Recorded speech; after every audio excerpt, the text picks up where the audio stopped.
This chapter. Mm-hmm. Mm-hmm.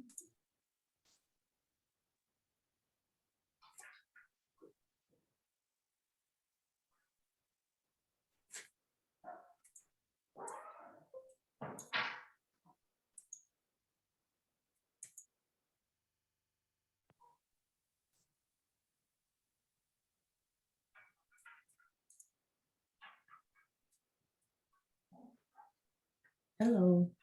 Hello. Hi, everybody. Hello. Hello. Hello. Hey, Claudia. Hello, Claudia. Hi, Simon. How are you? Hi, Lucy. Jan, good to see you again. And you? Mhm.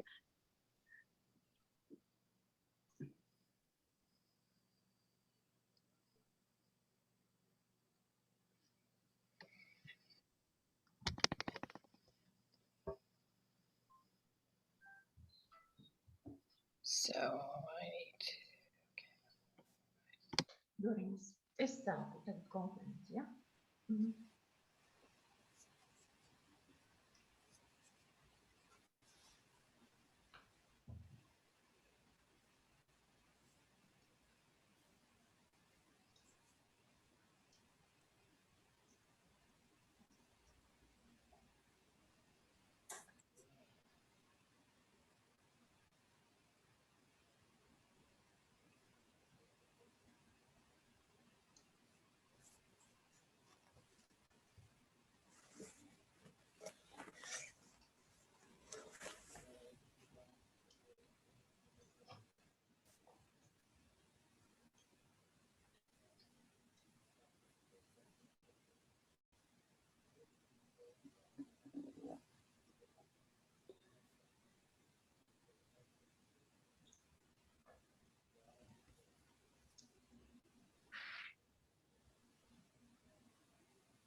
Good morning, everyone. It's great to see so many familiar Metropolitan Libraries faces. And to be clarifying, I guess I should say good morning to the Americas and to Europe and to Africa, and good afternoon to Western Asia, and good evening to Australia, New Zealand, and Eastern Asia. So we were able to find, I think, a time that is mostly awake hours for the better part of the world for a couple of hours each day. I want to start today by acknowledging the land from which we host you as Treaty 4 territory here in Saskatchewan, the traditional lands of the Cree, Dakota, Nakota, Lakota, and homeland of the Michif Nation. Regina Public Library is committed to working together with Indigenous peoples in a spirit of collaboration, reconciliation, and change. Welcome to Metropolitan Libraries 2021 from Regina, your staff team evolving to welcome 2030.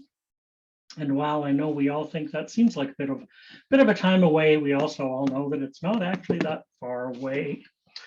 I welcome you to Regina. I wish I could, it is great to see some backgrounds of Regina on people's Zoom. I noticed, I think Claudia has gone through a few of them right now, sitting in front of our legislature, because Regina is the capital city of Saskatchewan.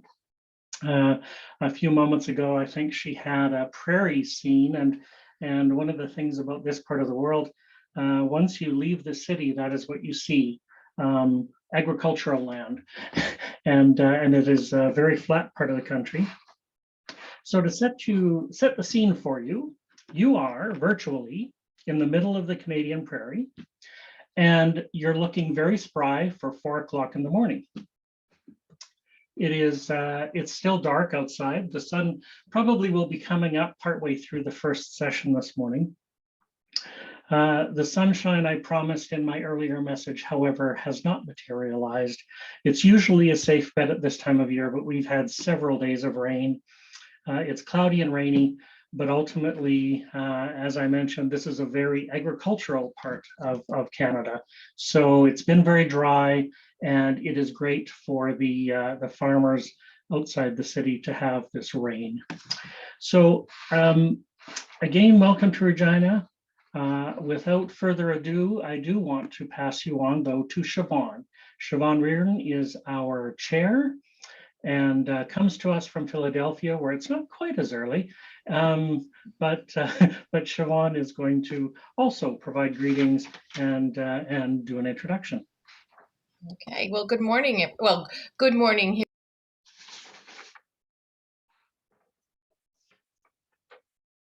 You're muted, Siobhan. Oh. Oh my God, I can't. Oh, the last 18 months, we're just going to have to put this thing across our screen about please unmute or you're muted. I want to share my screen. So let me change my view and bring up my, I just wanted to bring up a little tiny bit of a presentation I want to give for you. And I'm going to share my screen.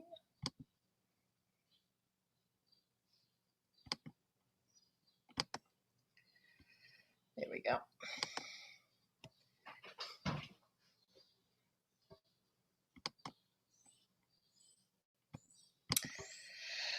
Okay, so I love when this works. We are the Metropolitan Libraries Section. It's a section made up of about 80 individuals who are Ifla members, and then of course we have our standing committee, which is made up of about it's actually 13 people on the standing committee right now. So I want to begin by saying trying to put up the background behind me just didn't work. I was like sinking back into this black hole. One of these days I'll get it right. But anyway, thank you. I want to thank Jeff and everybody associated with the Regina Public Library for hosting us this year in this virtual way. It's it was I was teasing with my husband saying I really want to drive to Saskatchewan and be with Jeff on this conference. Jim was like, no, I don't think you're going to do that. So anyway, we have are really looking forward to a wonderful conference.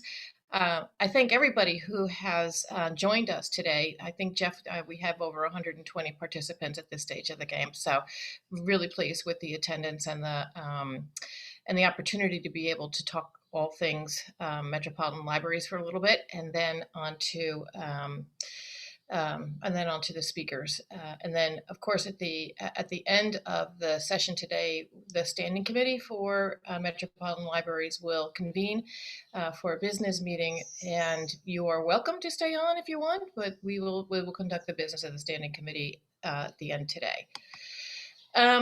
This is the Standing Committee right now. We are from all over the world, and it's but I did receive good news this year. So while this is a 13-person, 14-person Standing Committee, we did get the full, all seats on the Standing Committee have been filled in the recent nomination process. So there were no elections necessarily to the Standing Committee, so all the nominees to the committee. So we have a full-on 20-member Standing Committee. The one thing I do want to say is encouraging participation from everybody on the work of the Metropolitan Libraries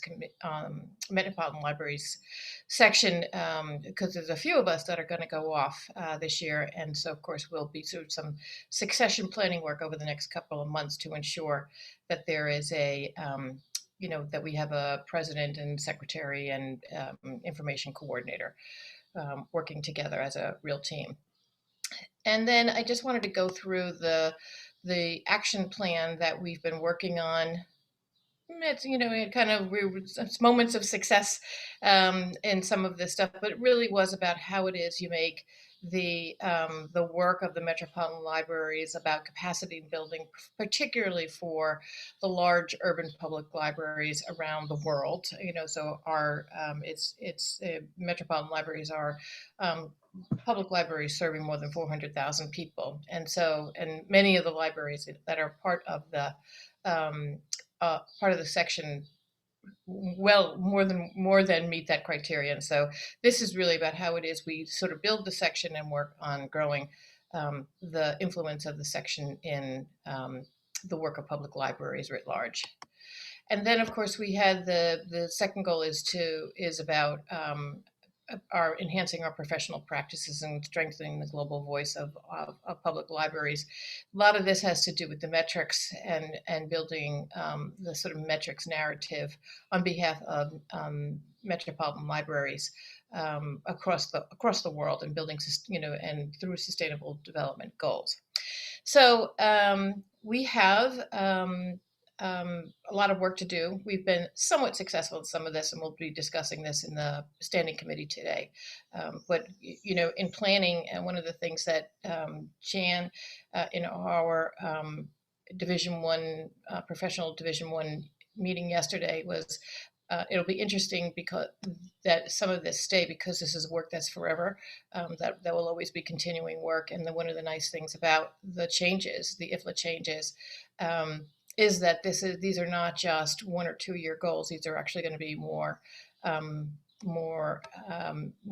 benchmarking, more 5 to 7 year goals, because it takes a village to get this stuff going and implementing it across the system. And then, so I want to make sure that we get to Jan Richards, who is our Division 1 chair. We have an exciting conference. Jeff and his team, again, I want to thank you.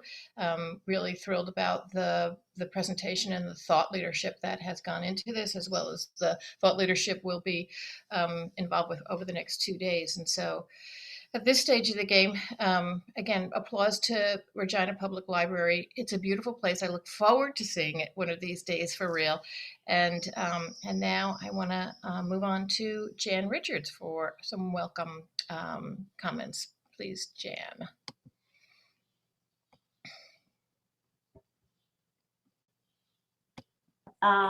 Welcoming me. Oh, sorry. Can you hear me? Yeah. Yes, I didn't unmute myself. It's gonna be a thing. And I love the way that people look desperately at their screen as to where is that mute button.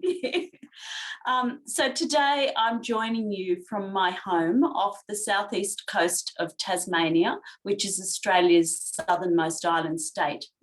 And I would like to acknowledge the Nuunuan people of Bruny Island, who are the traditional custodians of the land on which I live and work, and pay my respects to elders past and present. And I extend this respect to any First Nations people who are joining us today.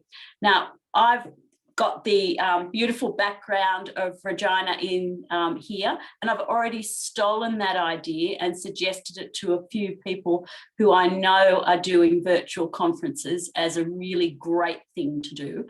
And I also want to thank Jeff for his instructions as to how to put it up, because I wasn't particularly technical, but I can see now I'm going to be an absolute devotee of it. And I've already done some background slides of where I live. So during the day, the same as Claudia was changing hers, you will get an idea of where I am actually based next time you see me, because this skyline, which everybody else seems to have now, is going to change, and I'll do something else. So as the chair of Ifla's Division 1, it gives me enormous pleasure to speak to you briefly about what is happening at Ifla. For those of you who are unaware of the current Ifla structure, the professional units are divided into 5 divisions. And Division 1, which MetLib is in, covers library types. And this is by far the biggest division, with 17 professional units.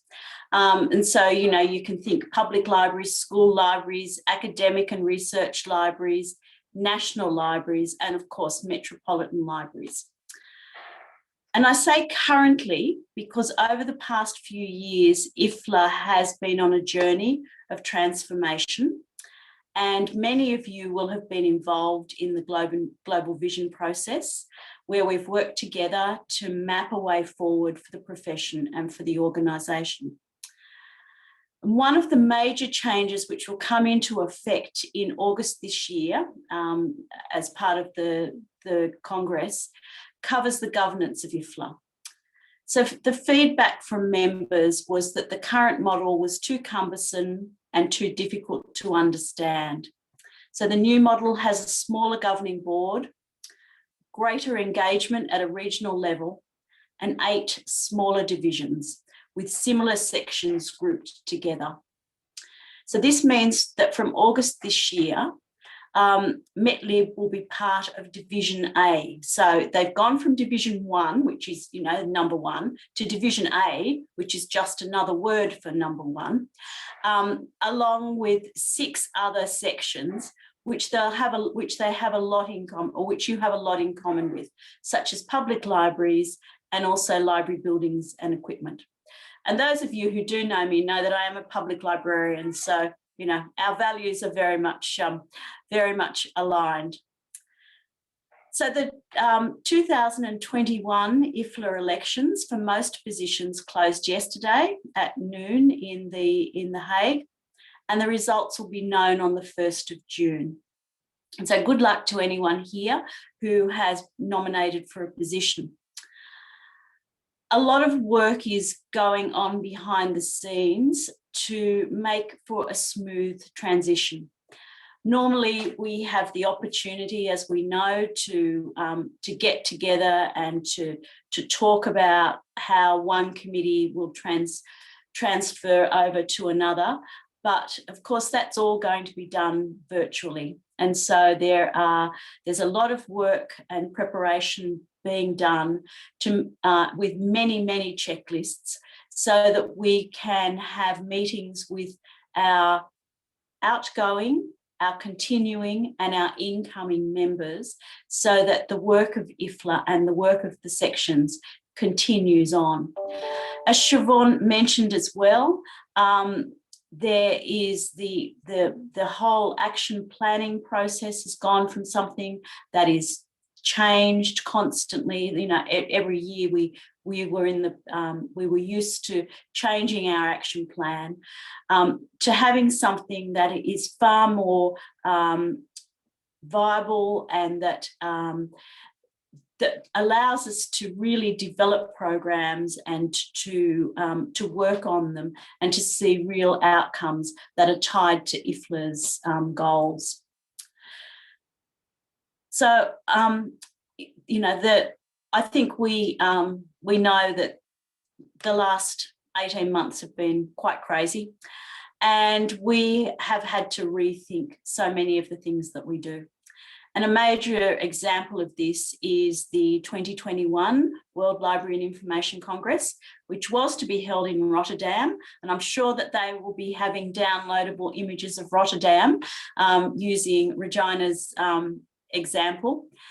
And but that means that we'll have our first opportunity to attend a virtual Ifla Congress. And that will be from the 17th to the 19th of August. As you can imagine, this is a major exercise and it's been a huge learning curve for everyone. The call for papers closed a few weeks ago, and the evaluation committee, which I am a member of, was delighted with the response. We have had over 60 proposals, and Ifla's members have answered, or they've really risen to the challenge and looked at the changed circumstances and the way that you have to change what you're doing to adapt to the technology and come up. People have come up with some brilliant ideas, and I think it's going to be a really exciting program. So it will be run over 3 days, and it will be with a focus on a different time zone on each of those days, so that the getting up early or staying up late is shared across the world. So let's hope that it works. And on behalf of Vicky McDonald, who is the chair of the professional committee, I'd like to thank everyone for their enthusiasm and their adaptability, because it really has been great the way that it's come together. So I don't need to tell you that the last 18 months have been unprecedented and have had enormous impact on so many of our personal and professional lives. And through it all, libraries were there for our communities, and there are some wonderful stories of how libraries and public libraries have met the demands of their community and really been a place where people could still get that sense of community. It's wonderful to see events such as this midterm providing a chance for us all to engage despite the physical limitations that so many of us, or so many of you, still face. A big shout out to Jeff and his team at Regina for all their work in pulling this together, and how we all do wish that we could be in Canada with you. But hopefully one day soon we will be. So thank you everyone for everything you do for our communities, and thank you for supporting Ifla. Keep well, and I look forward to a time when we can be together physically all in one place. And let's just keep our fingers crossed that will be sooner rather than later. But in the meantime, let's cherish these opportunities where we get together and talk about what we're doing and listen to inspiring speakers and dream that we are actually on the Canadian prairie. So thank you. Jan, thank you. What we have, because this is live, I asked Jan to be ready in case there was a question. And so we have 37 folks on the phone, so don't all raise your hands at once. So if anybody has a question for Jan, please feel free. As Jan said, that this is, IFLA's been through a lot of work on reimagining IFLA and its work, as an international library profession.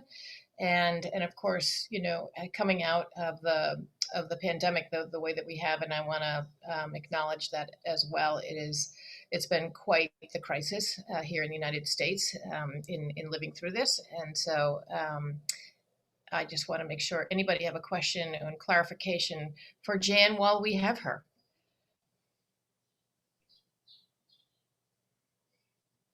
If people want to send me questions through, I'm happy to answer, or I was going to say make up the answer, but that's the wrong. We do that well. A reference librarian 101. That's right. What was the real question they were asking? They will get what you give them. Yes. Okay, looks like, Jeff, we're turning it back over to you, sir. Okay, thank you very much, Jan, and thank you, Siobhan. Thank you. And I also have to say good morning in particular to Kevin and Nancy, a couple of my managers who did come online at 4 o'clock this morning. Before I get to introducing our guest, I just want to give a couple of little housekeeping things for our sessions this morning. First of all, generally, of course, keep your microphone muted unless you need to ask a question or make a comment. I will introduce each speaker very briefly. Of course, full bios and descriptions are on the website. Most sessions are presentation style, followed by question and answer. And for the question and answer, we can actually try whichever you are most comfortable with. Either unmute and begin to speak. We're a small enough group where that can work. Or if you are more comfortable putting a question or a comment in chat, that will work as well. As we get to the Q&A section, Siobhan will facilitate those questions and answers, and I will assist as needed when we get there. One of the things I also want to be sure to mention is to ask everyone to speak clearly. As we know in MetLib, English is our official language for the group, but it is not everyone's first language. And of course, we have the added challenge sometimes of the digital environment and how much sometimes that adds a few extra challenges. But with that, I do want to introduce our first speaker today, Ruth Hartman. And Ruth is the diversity manager at Bremen Public Library. Her background is in political science, and she's also worked in Western Asia and North Africa, and is a certified systemic organizational consultant and trainer for intercultural competency and diversity. And in looking at our staff team in 2030, Ruth is going to talk about a program at Bremen that has focused for the last 3 years on aspects of diversity-oriented human resource management. And we'll also give an overview of ideas and strategies for dealing with the topic of diversity-oriented human resource management that will give you some takeaway first steps for something like this in your own library. Please, Ruth. Yeah, thank you very much for introducing me. I'm just going to share my screen. This should be possible. Okay. It should be working right now. Okay, so thank you very much once again for having me today. I'm talking on behalf of Bremen Public Library, and the question I'm dealing with today, I'm going to present to you today, is how to attract and retain a diverse staff. So I'm just going to talk a little bit about our strategies and experiences of Bremen Public Library. And I'm more than happy. I guess my presentation will take around 20 to 25 minutes, and I'm more than happy to receive your questions and comments afterwards. Okay, so maybe just a few words. Most of you will already know Bremen is actually a city and a federal state in northern Germany. The city of Bremen itself has about 600,000 residents, and we have more than 36% of those residents with international family background. This being said, the largest minority communities are of Turkish, Syrian, and Eastern European roots, so quite diverse. Bremen Public Library, I'm pretty sure you already know it. It consists of a central library and 7 local libraries within the different neighborhoods, and we do have a bus library. We have more than 2.3 million visits a year. A lot of events in non-pandemic times, so from tours for school classes up to bilingual events, exhibitions, etc. We do offer nearly 550,000 media units in nearly 50 languages. Just a little bit about me or my position, actually. My position is funded by the program 360 Degrees, Fund for New City Cultures by the German Cultural Foundation. So this actually is a project for 4 years. It provides funding for the areas of staff, program, and audience.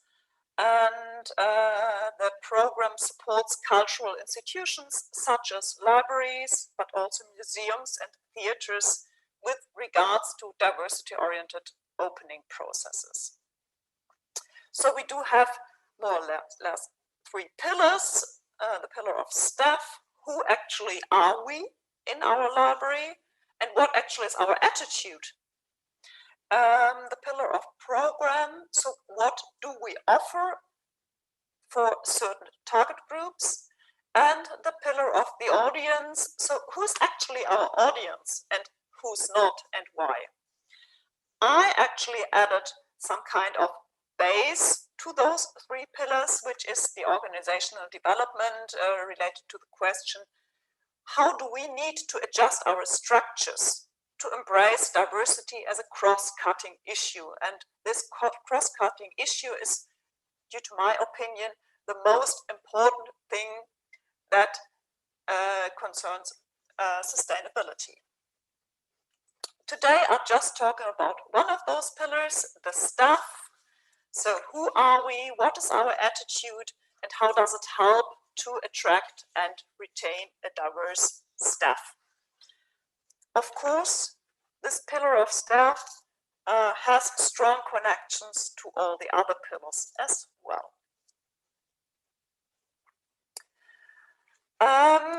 This is quite important to me. Then sometimes I feel like there's still a misunderstanding what actually diversity is.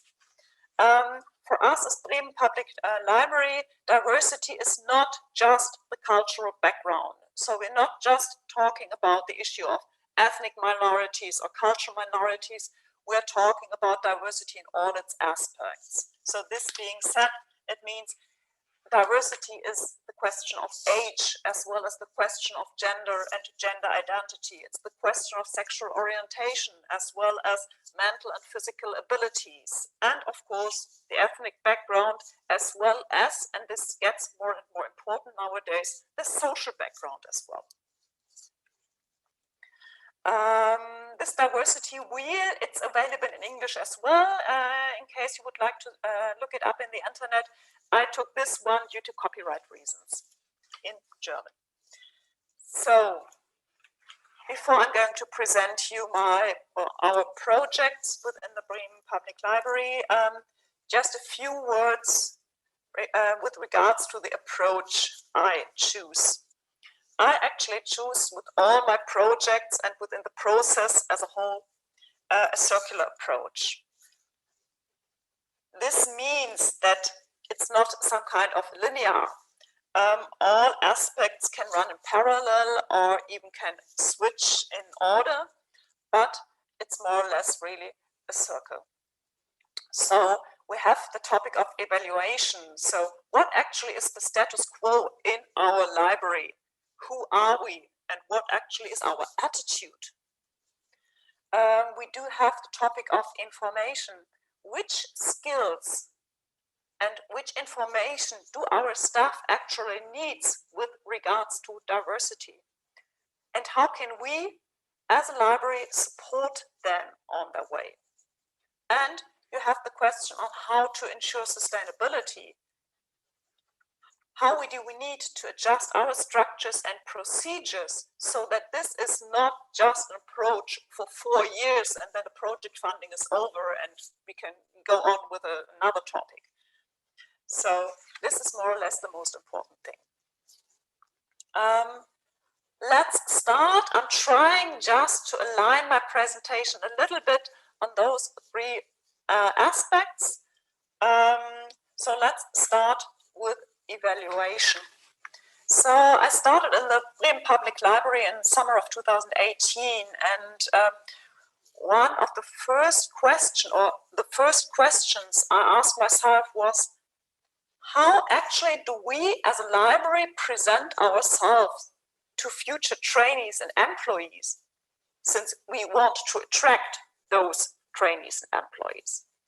How actually do we approach them? Do we actually speak their language as a library? And this was quite interesting. Me and 2 colleagues of mine, we organized 2 workshops right in the beginning. We invited current trainees for one of the workshops and employees for the other one. And you're going to hear this sentence quite often within this presentation: ask those who know best.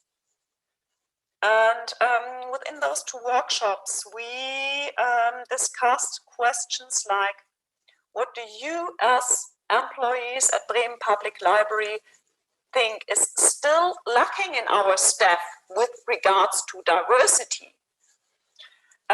We discussed our image as a library, but as well as profession, especially for those with a different culture or social background.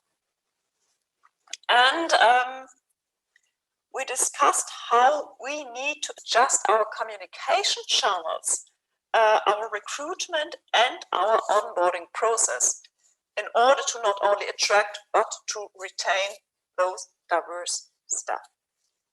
Those, of course, just have been some of the topics that we have been working on, but I'm going to continue now with some of the results of those workshops.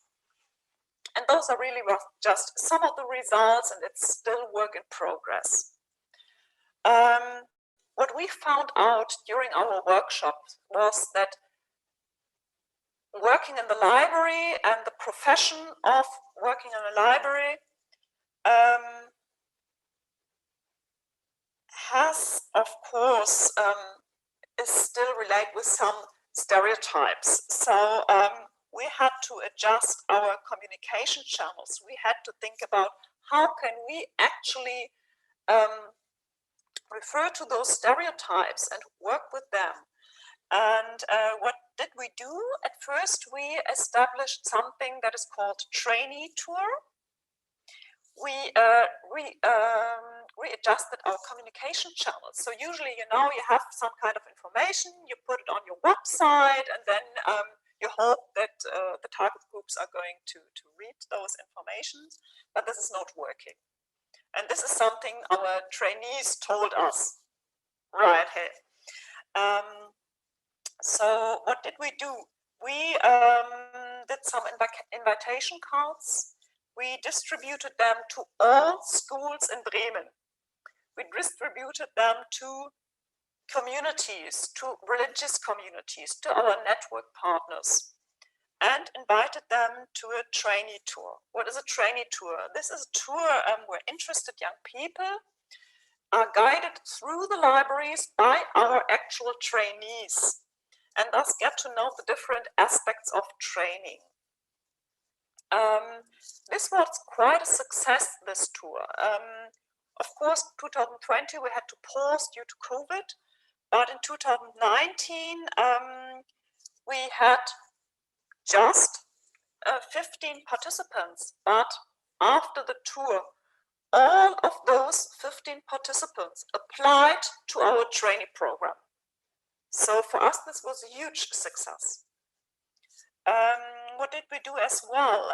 We redesigned our trainee flyer. So our trainee flyer is some kind of flyer with all the information related to doing a trainee program at our library. And we, for example, focus now on our target group, and we focus now on social skills needed rather than skills like being organized and the love for reading books, etc. And you see, for example, the photos we used on the invitation for our trainee tour as well as in the flyer. Those are our actual trainees. So what did we do?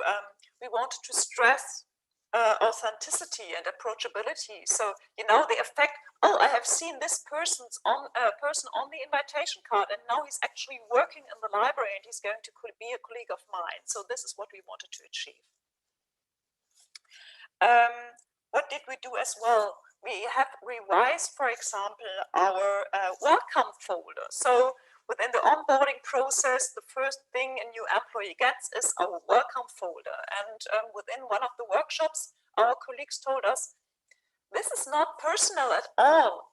And therefore, we asked the head management to write a personal welcome letter. You see it here with a photo of Mrs. Lisa and Mrs. Werder. You might know them, of course. So this gives it now a personal touch. And this is a direct result of one of the workshops. And what we did as well, and you see it's just a rough photo, we initiated a working group since, and this working group is dealing with the question, what exactly is diversity competence? How can we measure diversity competence within the process? And how can we therefore compare diversity competence? Because we ask for diversity competence in our job profiles, and therefore we just need to know, okay, how can we measure it? What exactly is it? How can we compare it? And this is still work in progress.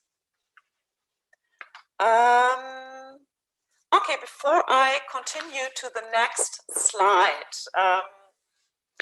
the next slide is about an employee survey we did in our library. I would like to invite you to a little exercise. This is okay with you.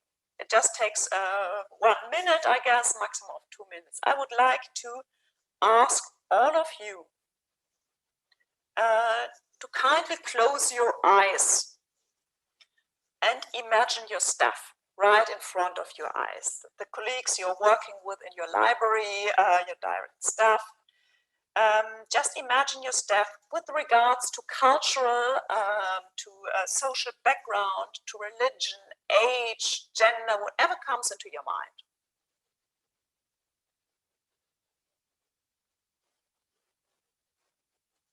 Okay, I hope you do have a picture right in front of your eyes. And now, just keep your eyes closed. I just would like now to invite you to reflect on the following. What percentage of this image consists of knowledge? And what percentage of this image consists of attributions? So, do you really know what you have right in front of you in your mind? Or is this image made of attributions? So you can reopen your eyes. Why did I do this little exercise? It's because this was one of the questions we had in mind while initiating our employee survey. What did we do? We conducted in spring of 2020 an anonymous online survey, and we had 2 goals. The first was to collect demographic data. So exactly what this little exercise was about. So to collect data about who are we? Are we as diverse as we think? And the second aim, the second goal was to assess whether there are groups of employees, of colleagues that feel explicitly disadvantaged with regards to diversity, and or whether there are groups or structures that are perceived by certain groups to be disadvantages. So the question of how are we exactly? So we had two questions: who are we and how are we? And this employee survey was very well received, actually. So we had a participation rate of around 80% of our colleagues, and the results were quite interesting. Of course, we had now somehow demographic data, so we can work on. But with regards to the second goal, from my perspective of a diversity manager, it was rather positive, because obviously there were no blind spots related to those specific features of diversity. So obviously there are no colleagues that feel disadvantaged, or there are no groups or structures that are being perceived as being disadvantages. But of course, there were blind spots that were indeed uncovered. And those blind spots are exactly those who refer to all the staff. I might give you a small example, because of course those results are now currently finding their way into the strategic reorientation of the library. I may just give you a small example of how even small steps and small adjustments help to be attractive as an employer for our staff. I don't know if Mrs. Lisa or Mrs. Werder even know about this small example. I don't think so. For example, within this survey, the employees had to assess, amongst others, the social competences from their direct supervisors as well as of the head management. And there was quite a difference in the results, since the direct supervisors were rated extremely well. So they got nearly 10 out of 10 with regards to social competences. And the head management was rated a little bit worse. So there were quite a difference. Then we had a staff meeting, and within the staff meeting, the head management explained again the different roles, and they explained how those roles and how those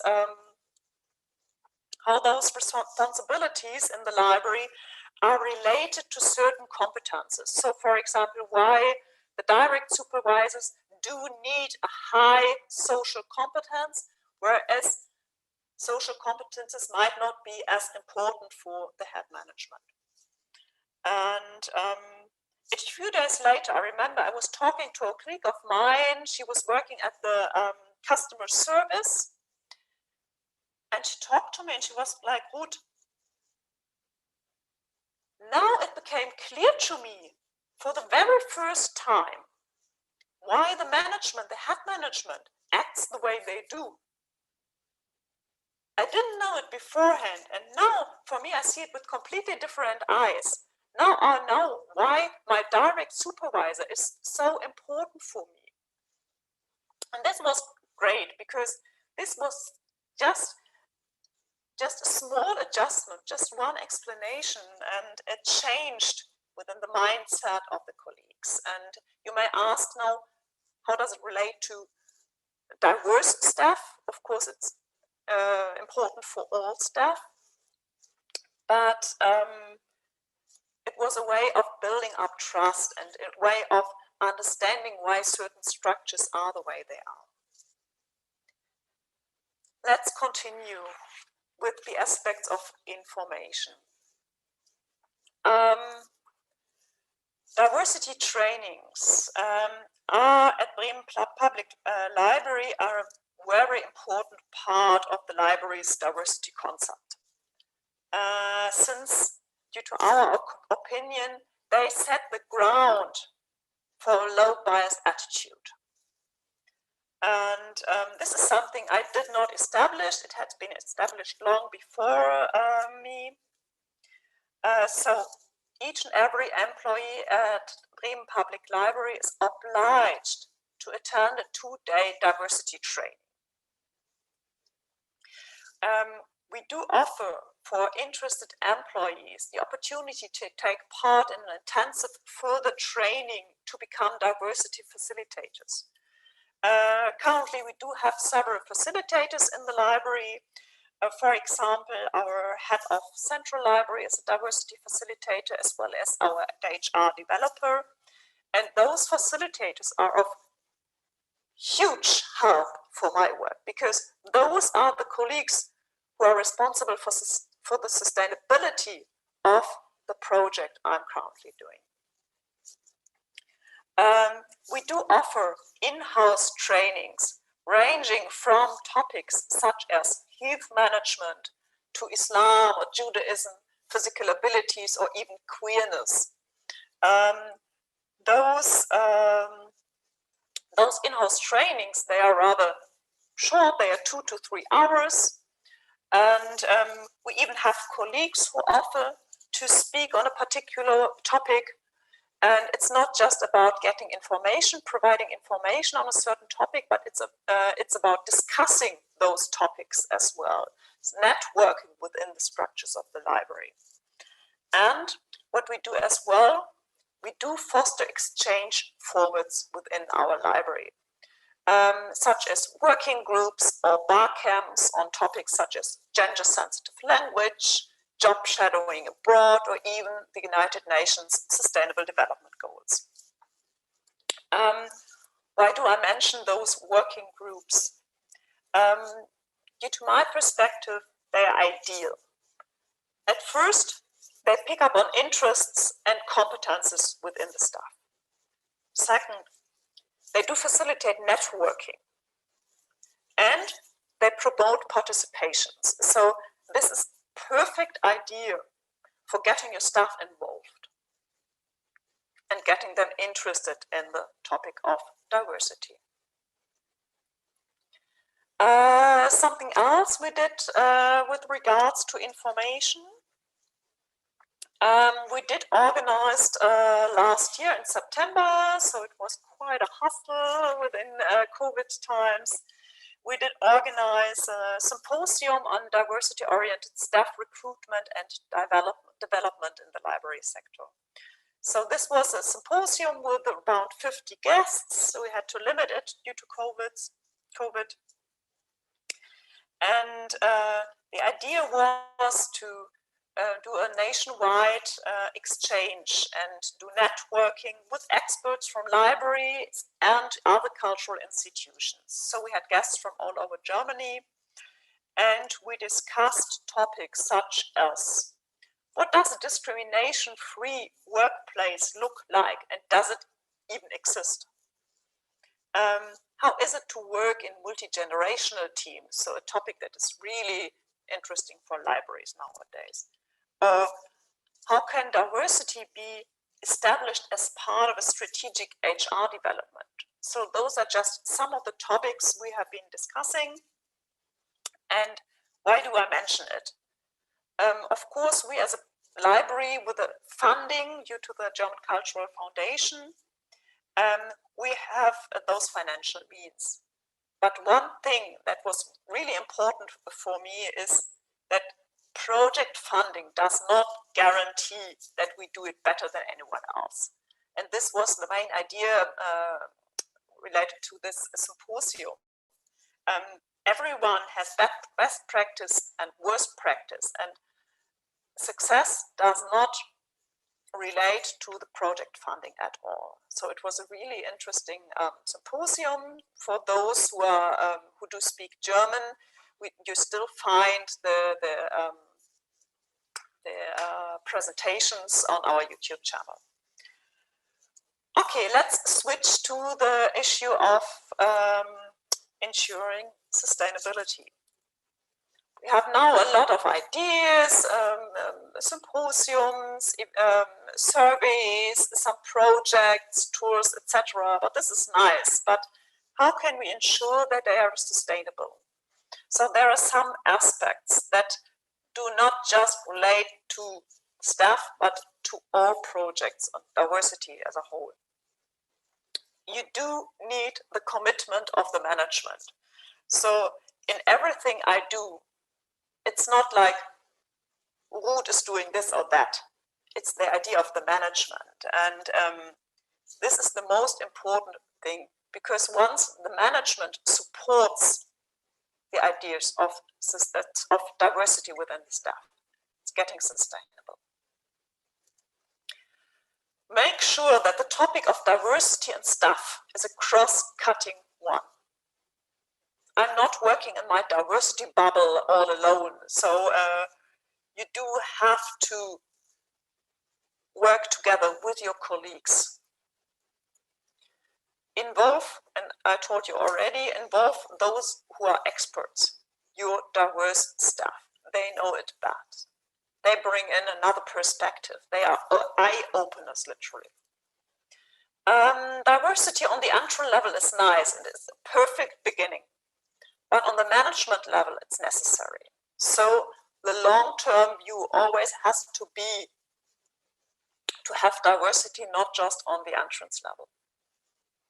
And this is really important, diversity is not an add-on topic. It should be a natural part of the institution's mission statement and attitude. And this should be really the long-term goal. Okay, to sum it up.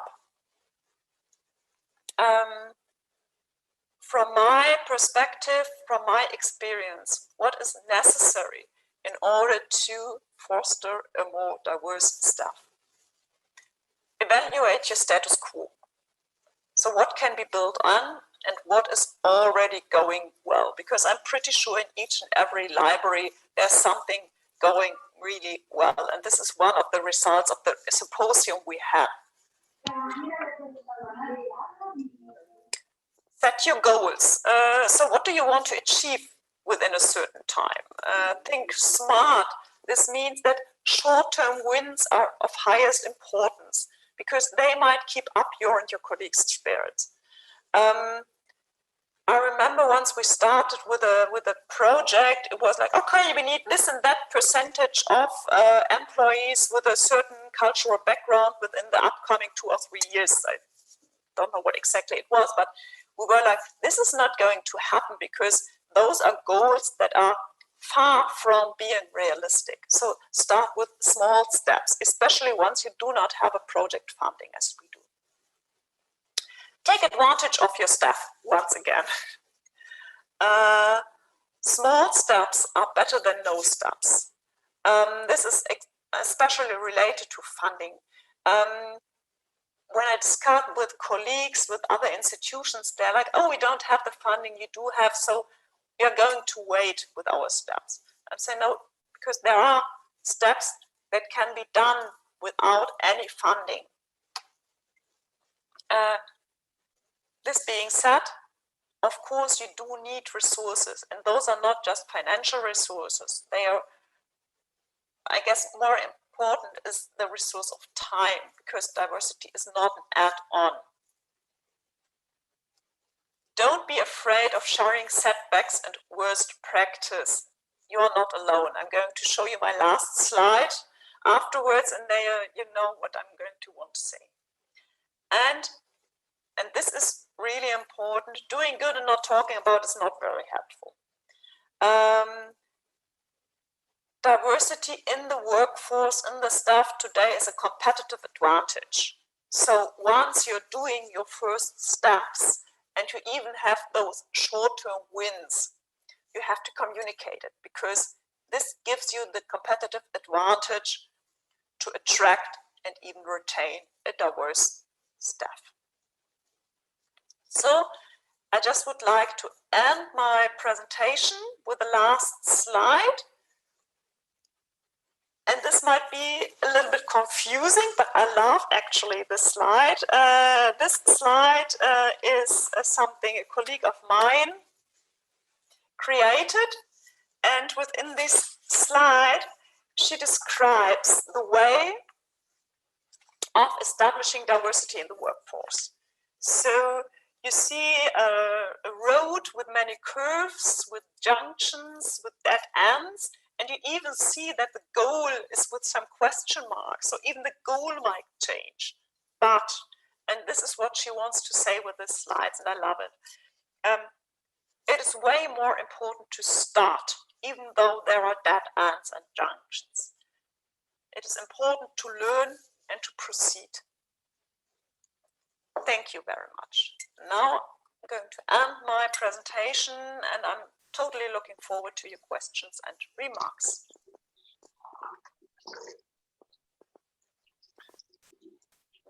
I might end my screen sharing so I can see you.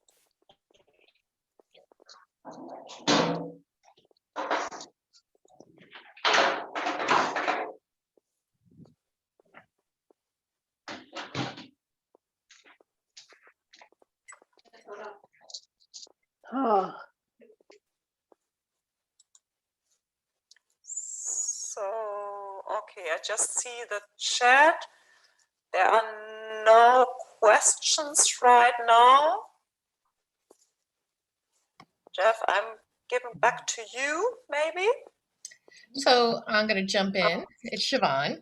Oh, Thank you, Ruth. That was extremely, not only important presentation, but super interesting.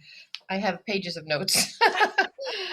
I do have, I'll start the questions, and hopefully you get a few more questions as well. So, part of the conversation here in the States, and I can't imagine it's any different with anywhere else in the world, quite frankly, that as we're returning to work, and I realize there are countries that have returned to work sooner than the United States is sort of gradually making their way back. As part of the diversity curriculum, are you adding socio-emotional health and welfare to the mix of your employees? Because, trauma during this COVID period is not to be ignored. And particularly, so we think about it, a lot on the customer and their child as they come through the door. But, there's so much that is happening in the lives of our staffs that we really kind of have to build back their sort of socio-emotional strength. And I'm just wondering, where that falls out in the continuum when you think about diversity and who it is you're working next to and with, and what you're, as you have relationships with community, what does that look like? Thank you. I'm just not sure. I saw that Mrs. Leeson is, do you have a question or do you would like to answer? You're on mute, Barbara. I have a remark, and perhaps to Siobhan's question, you can start first, and maybe then Lucia, Werder, or me, we can just add something. Okay, perfect. We might have a slightly different situation here in Bremen because we continued the whole time to work from the library. So the library just closed for, I guess, 4 or 5 weeks, last April, last May. And afterwards we continued working and the library was open. So we have slightly a different status quo. And the issue of mental health is an issue that actually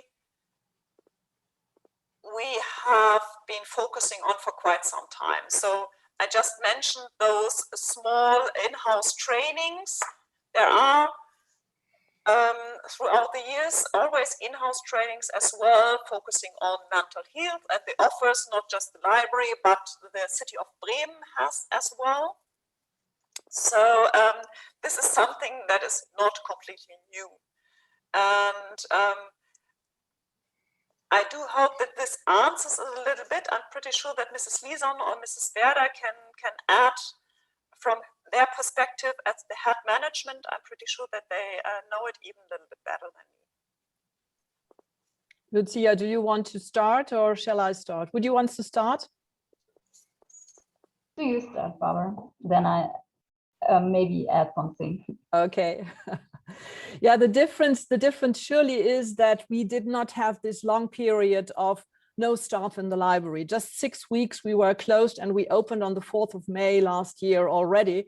And since then, we are open almost all the time, and with exceptions for some Saturdays, so that the library should not be that crowded. Of course, we had staff who is afraid. So we did everything physically and materially to keep the staff safe as much as we can. And if people have what you say, Shaban, a trauma or something like mental problems, we are not psychiatrists, and we don't have a special psychiatrist in our house. But there is central institutions in Bremen for the staff, not only for the public staff, but also for public service staff, but also for other people. And we have contracts with 2 of these institutions, so people can phone and talk to these people. We also try to give some support to the managers, because the managers are in direct contact with their staff. But I really have to say it was incredible when we opened the library on the 4th of May, again, last year, how, I must say, happy our staff was to see people coming back, to be in contact with people. And so I think the majority of the staff is cautious, that's for sure, but they like to be in the library because they want the contact with the customers. And I think this personal contact with the customers is surely a very important issue. And now I think Lucia might continue. Well, I think Barbara already said nearly everything to that. Very important topic. And I really think that in the coming months and in the coming years, we have focus on issues like that you mentioned, Shaban. And maybe we have to do some more workshops and to empower our employees, and that very, very important topic, especially regarding how to act with no social distance if we don't have to be social distant anymore, and to get back to the point where we started. Thank you, Lucia. And if I may add 2 things. Lucia had a survey out to the staff. What did we learn from the pandemic? How could we bring things into the future which are positive? What do you think? So she asked in that survey also the staff and how they felt. And for me, it was really good and to see, and quite astonishing maybe for others, that the main responses were so positive. So they all of a sudden they understood, they got more scope of action in that time also, and they were happy that they could arrange things in their way more than before, because they had a big scope of action already. But in this time, we asked them, what do you think, and how do you try to improve your situation? And this survey was really very, very positive. That is okay. So I thought, and something else. We arranged and we managed our staff to have vaccinated quite early. Because we have the priorities for vaccination, you know, the very old ones, those in my age and so on, and then the very young ones had to wait. And since 2 weeks, our staff gets the codes for the vaccination centers, and they can arrange their appointments for the vaccination. We started, of course, with the staff who is in public service, and then with staff who has a lot of contacts with, well, suppliers and people from outside. And then the very last ones are those who only sit there, of course, or are in home office only. We don't have, by the way, we don't have people who are only in home office. We have people who are 1 week, they are 3 days in home office, next week they are 2 days in home office. And so, but I think that the staff now is very happy that they have already been vaccinated and they are waiting for the second shot. So yeah, that was an advantage for them, because otherwise they would have to wait. Yeah. Okay, let me take a look and say, thank you, everybody. I want to go and check and see if somebody else has a question. Barbara, go ahead. Yeah, if not, I have a remark. I just want to clarify something. I think that might have be a bit problematic in understanding what Ruth just said. She said, as when I remember it properly, she said that the head management said the head management does not need any social competences and social skills. That is what I heard, at least. So please, I think no, I didn't hear that. I understood that to mean that they needed more support in social skills, for sure. No, that wasn't the point. Sorry. The point was that we said the head management has different tasks than the team leaders towards the organization and towards the people. So the team leaders are in direct contact with their staff. They have to have social skills, of course. They have the direct responsibility. They have the direct personal relationship with their staff. And then, of course, if they do it well, and they do it well, of course, the staff think that that is a great manager, that is a great person with great social skills. What we said from head management was that, of course, we need also social skills, and I hope we have some of those. But this is not for the personal relationship with every staff member. The social skills which the head management needs are related to advocacy, to talk with other people, with partners, with donors, with sponsors, and the direct personal relationship. You see, we have about 150 staff, and the people who are directly reporting to me, it's about 10 or 12. Of course, I need especially high social skills for this relationship and keeping up this relationship with those people, instead and not have a deep relationship with someone working in a branch library.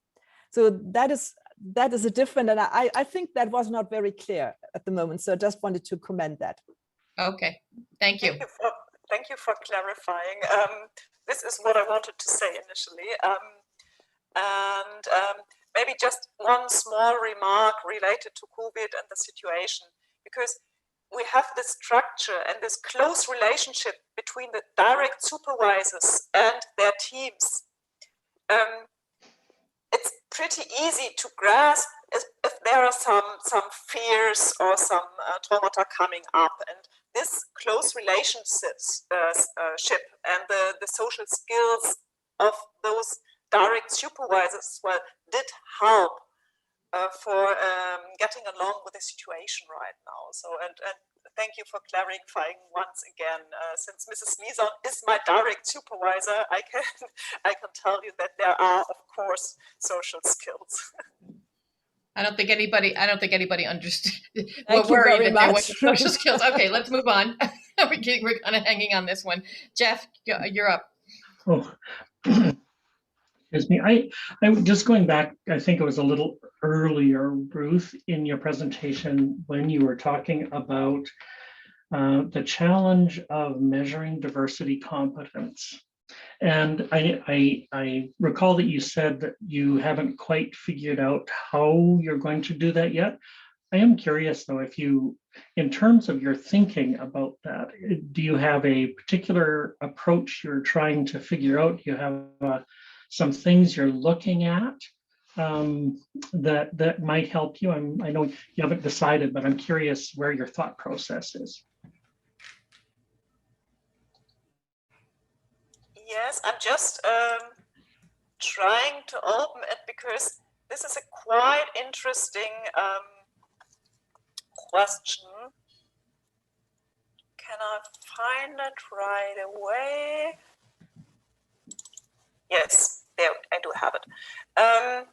Because we just at first try to answer the question, what exactly is diversity competence? Because before measuring it, so we need to know what exactly it is. And we came up with three main issues related to diversity competence. And those issues are, where do I have it?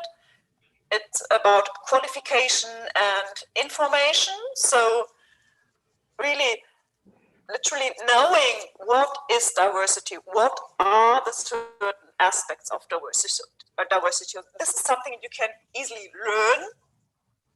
The second thing is social skills and attitude. So once I know what diversity is, so what is my attitude towards diversity? Do I see it as an advantage? Do I see it as a disadvantage? So how do I deal with it? And the third aspect we figured out is something we called biographic expertise. So for example, there's someone sitting in front of you with a CV that is not like the usual CV you have. Because, for example, he was born in another country, he did not have the school education you expected him to have or her to have. But due to his biography, he has experience that is closely related to diversity, but it's hard to measure. So, for example, growing up in a certain social environment, growing up in another country. So this is what we call a biographic expertise, and due to our perspective is rather important for diversity competence as well. So those are the three aspects we figured already out. And now we do deal with the question, okay, how to measure it, for example, within a job interview, within the process of applying for a job. And I would love to give you more information, but this actually is the status quo right now, and we're still working on it. Good. Thank you.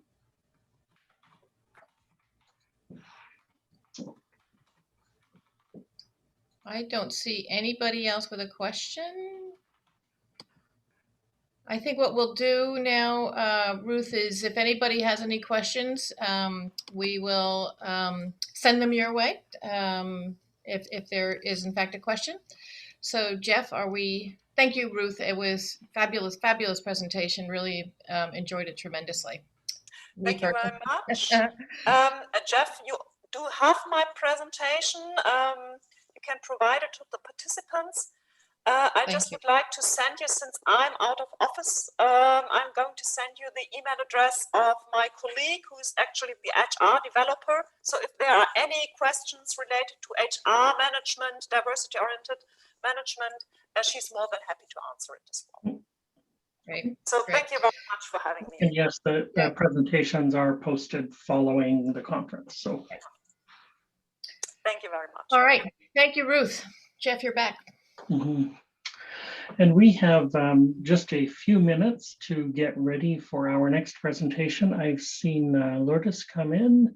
So the presenters for our next one are just coming in, and TC will be keeping an eye out for them to make sure that they are made co-hosts and able to share with us. But in the meantime, please, if you would like to chat, if you would like to visit online, please feel free to do so. And we will come back in just a few minutes to get our next session going.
Hi, Vickery. Hello, good morning. How are you? Hi, Well, Roosevelt. thanks. So excited for your presentation. Yes, how's it going? Good, good, good. Nice to see you both. Yeah, Good hi, morning. Roosevelt. Hey, Vickery, how you doing? I'm great, thank you. Good to see you. Good, good. I didn't pick up that. Wow. Good morning, everyone. Good Good morning. morning. I'm jealous of Roosevelt's background. I'm like, how I do know. you do? How do you do? That's okay. I'll be off camera for most of it because I have the slide. So we'll let Roosevelt represent our team. That's right. Thanks, Lourdes. Good to see you, Siobhan. Always great to see you guys. Oh, I forgot. That's why we join early. I just noticed my video was. We had a great view of your ceiling, Lourdes. It's early. Not as early as Jeff, I'm telling you. Oh, and Vickery too, right? You guys too. That's true. Hi, Jeff. I don't believe Hi. we've met in person. Oh. It's been nice talking back and forth with you by email. And with you. Good morning, Vickery. Good morning, Jeff. Hey, Roosevelt. Good morning, Jeff. How are you doing today? Finally. Jeff, how's that gorgeous library of yours? Not Jeff, Roosevelt. It's wonderful. We're back in business now, so now the our customers are able to love it again. Yeah, good, good, good, good. You startled me there for a moment, Siobhan. Yeah, I know. And I was like, no. He wants the gorgeous library that Roosevelt has. We're working on it, but we've been closed. So I thought, well, has something happened while we've been away? Exactly. I did make it to Saskatchewan.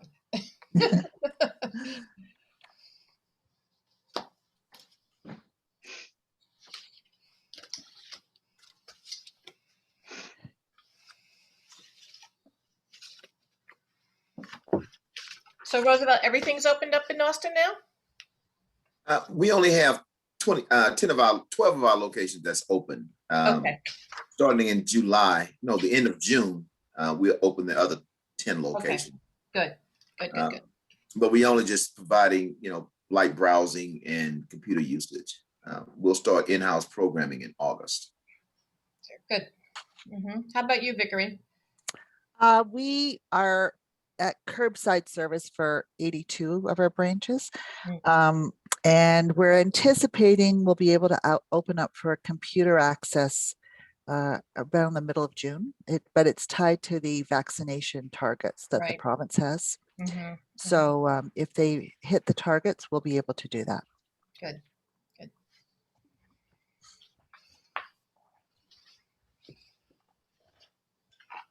That's good news. Yeah, it's progress in the right direction for sure. Right, for sure, yeah. Jeff, I think we're ready whenever you are, right? We are a touch early. Okay. Oh, wait, just a couple of minutes. Okay.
Okay, we will we will get underway for our second session this morning.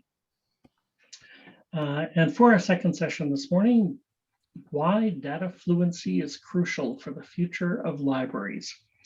And today for that, we have Lourdes Aceves, who is coming to us from Urban Libraries Council in the US. We have Vickery Bowles. Vickery is the city librarian at Toronto Public Library, just down the road from me. And Roosevelt Weeks is, of course, Director of Libraries at Austin Public Library. And in my earlier correspondence with Lourdes, I said, you know, Austin is one of those cities I've never been to, but everyone I talk to loves it. So I've got to get there someday. They're talking today about, of course, data. Metropolitan large urban libraries have a vital role in helping our community members navigate the AI revolution. And of course, that requires that they have the skills needed. And as we all know, AI is all about the data. So without further ado, I do welcome you to MetLib 2021, and your virtual trip to Regina begins now. Okay.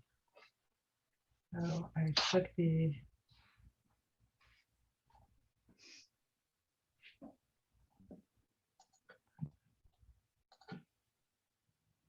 And Jeff, before Lourdes gets started, you're welcome to Austin anytime, any time of day, any time of year. So come on down. Oh, great. Yes, when my son came home from there, he immediately said I should buy a condo there. So it must be pretty great. Excellent. What can you see my screen, or are my Yes. notes notes visible? No. No. Okay, I just didn't want, I wasn't sure what people could see. So thank you, Vickery. Okay, so welcome everyone, and thank you for joining us today to learn more about data fluency and why it's critical for libraries. And thank you, Jeff, for pronouncing my name right. That rarely happens. So thank you very much. So again, I'm Lourdes Aceves, Director of Edge at the Urban Libraries Council.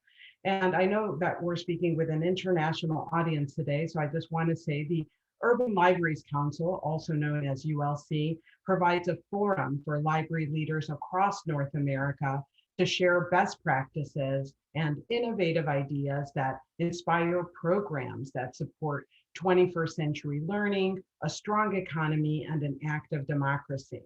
ULC programs are recognized for creating new frameworks that invigorate public libraries and their communities. Today, I'm going to share information about one such framework, data fluency. Before I do that, though, I'm thrilled to reintroduce, I know Jeff already did, the two library leaders joining me today. They are Vickery Bowles and Roosevelt Weeks. For our international audience, Vickery Bowles is a city librarian at Toronto Public Library in Toronto, Ontario, Canada, a library system serving nearly 3 million residents through its 100 branches and online network. And Roosevelt Weeks is the director of Austin Public Library in Austin, Texas, USA, where he leads a dynamic team and library system of 20 branch locations, a history center, and a new central library, which was listed by Time Magazine as one of the world's greatest places in 2018. So it's my privilege to facilitate a conversation with both of you today and highlight your leadership to an international audience. Before I do that, though, I want to do a little bit of ground setting on today's topic of data fluency. What is it? And why is data fluency critical for the future of libraries? So I'll start by describing the ULC program that led us to develop data fluency. I serve as the director of EDGE, which is a program that's been led by ULC since 2013. The COVID-19 pandemic has challenged libraries to identify whether and how they are providing digital access and building digital skills for their communities when library buildings are closed. EDGE is a program that positions libraries to measure their digital inclusion services according to benchmarks or standards developed specifically for public libraries, which allows libraries to determine what their strengths are, identify their gaps, and devise solutions. The performance measurement in the EDGE program is operationalized through an online assessment, which allows libraries to assess and compare their results to libraries serving similar populations with similar budgets or to other libraries in their states or provinces. Libraries in the US, Canada, and Australia have used the EDGE data to inform decisions and to initiate conversations with local leaders on the value the public library provides for its communities. The entire focus of the EDGE program is to get more information or data to you to help advance the work your library does, which is why we have evolved our work to data fluency. Data fluency enables people to express ideas about data in a shared language. To put it simply, data is information, and there is a lot of information available about library operations, library impact, and the communities that libraries serve. EDGE provides libraries with information, and when libraries combine that information with other sources of data, they can paint a bigger picture, use that information to inform their library's work, and communicate with stakeholders. Here's the definition. Data fluency is the ability to access, understand, and apply data to inform your work. Data fluency is built around the idea that widening data access across the library and making data-informed decisions is valuable for the success of the library and the community it serves. Most of the data that libraries collect falls into three general categories. Community data, which is data available about the community your library serves, such as US Census data for US libraries, Statistics Canada data for Canadian libraries, and other local data sets that might be available. This often includes data points such as poverty rate, unemployment rate, educational attainment, or other indicators created by local organizations. The EDGE program makes 2 EDGE toolkits available to help libraries with community data considerations. These are the Community Data and the Community Needs Assessment Toolkits. The other 2 categories are library data, and that's data that describes library operations. That's everything from circulation, visitors, computer sessions, Wi-Fi usage, and the number of activities offered.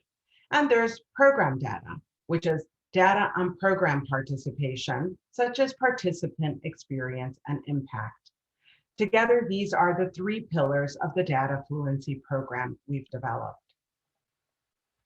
We recently kicked off a data fluency program in the Canadian province of Ontario and asked libraries how they envision using data. We identified 3 key themes.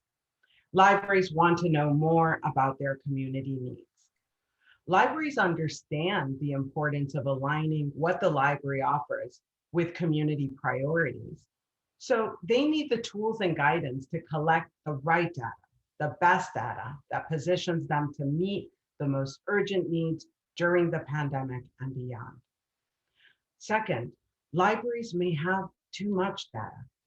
Most libraries already collect a lot of data, but often they don't have the capacity, whether it be the time or the skill sets, to translate data into something meaningful that can guide their work.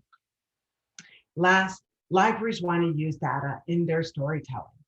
This one's challenging for many because libraries can and do have a lot of great data, but it's only as powerful as how you communicate it to your local government leaders and other funders. Libraries want to learn the best way to share their data with stakeholders. Okay. Oh, sorry, I lost my place, everyone. Okay. So this is what we've learned from our vantage point and how we framed the work ahead for the library or the library field. But I'm interested, as I'm sure all of you are, to hear from Vickery and Roosevelt and learn their perspective on what key issues look like inside the library and how they've overcome those and which frameworks have been most helpful. So both Canadian and US libraries have access to robust, I would even say massive, national level data sources that offer a broad contextual lens to inform the library's understanding of their communities and potential opportunities. This is why the data fluency program we developed has community data as one of its 3 pillars.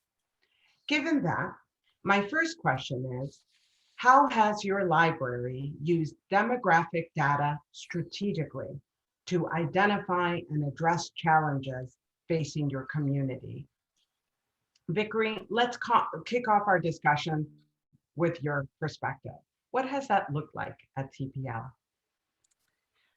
Well, one of the city's priorities, and it's been a priority for a number of years now, is reducing poverty reduction. And of course, as we all know, bridging the digital divide has been identified as a way to address poverty. And so the city has worked on mapping the digital divide using survey results, and they actually worked with a nonprofit partner in doing this mapping. And we've also been doing our own measurement of customer outcomes and using demographic and socioeconomic data to the work that we're doing to address the digital divide. So it's been a really important part, using the community data that's available to us, combined with the data that we have on our own use of our computers, and why people are using computers and what they're accessing. We do surveys to gather that information. And so that's been really an important part of the work that we're doing to address the digital divide and ultimately help reduce poverty in the city. So using that community demographic data to identify and address those challenges has been really important for us as part of the work that we've been doing with the city's priorities. Thank you, Vickery. Thanks for that insight on the broadband and poverty connection. Roosevelt, do you have similarities in how you approach community data gathering at Austin? Oh. Okay. Similar to Vickery, we use that same data to help us to the U.S. Census data and data that we gather on our own to figure out what's needed in the community. And one of the things that we found out is that, even though Austin is very progressive, has a lot of technology, you found out that during the pandemic, there are a lot of people that were lacking services or lacking things that they needed to operate in this pandemic. And one of the things that we had to face here in Austin is that a lot of kids, because they were at school from home, a lot of them did not have the technology to be able to connect, to be involved and be engaged and to learn. And so what we found out through the data long before the pandemic is that there's a big gap. A lot of people didn't understand that, but reading the data, we understood that there's a huge digital divide, even amongst the wealth that we have here in Austin.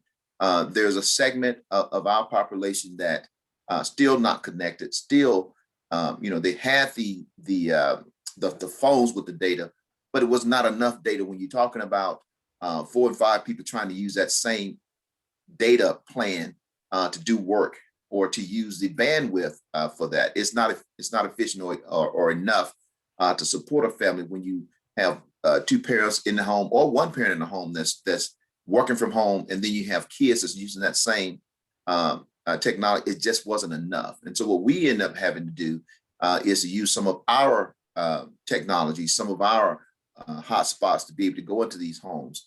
And it's more difficult when you're talking about housing projects where community where you have families that do not have. The data showed us that they don't have the technology. And so we pinpointed our efforts and services around what those individuals needed.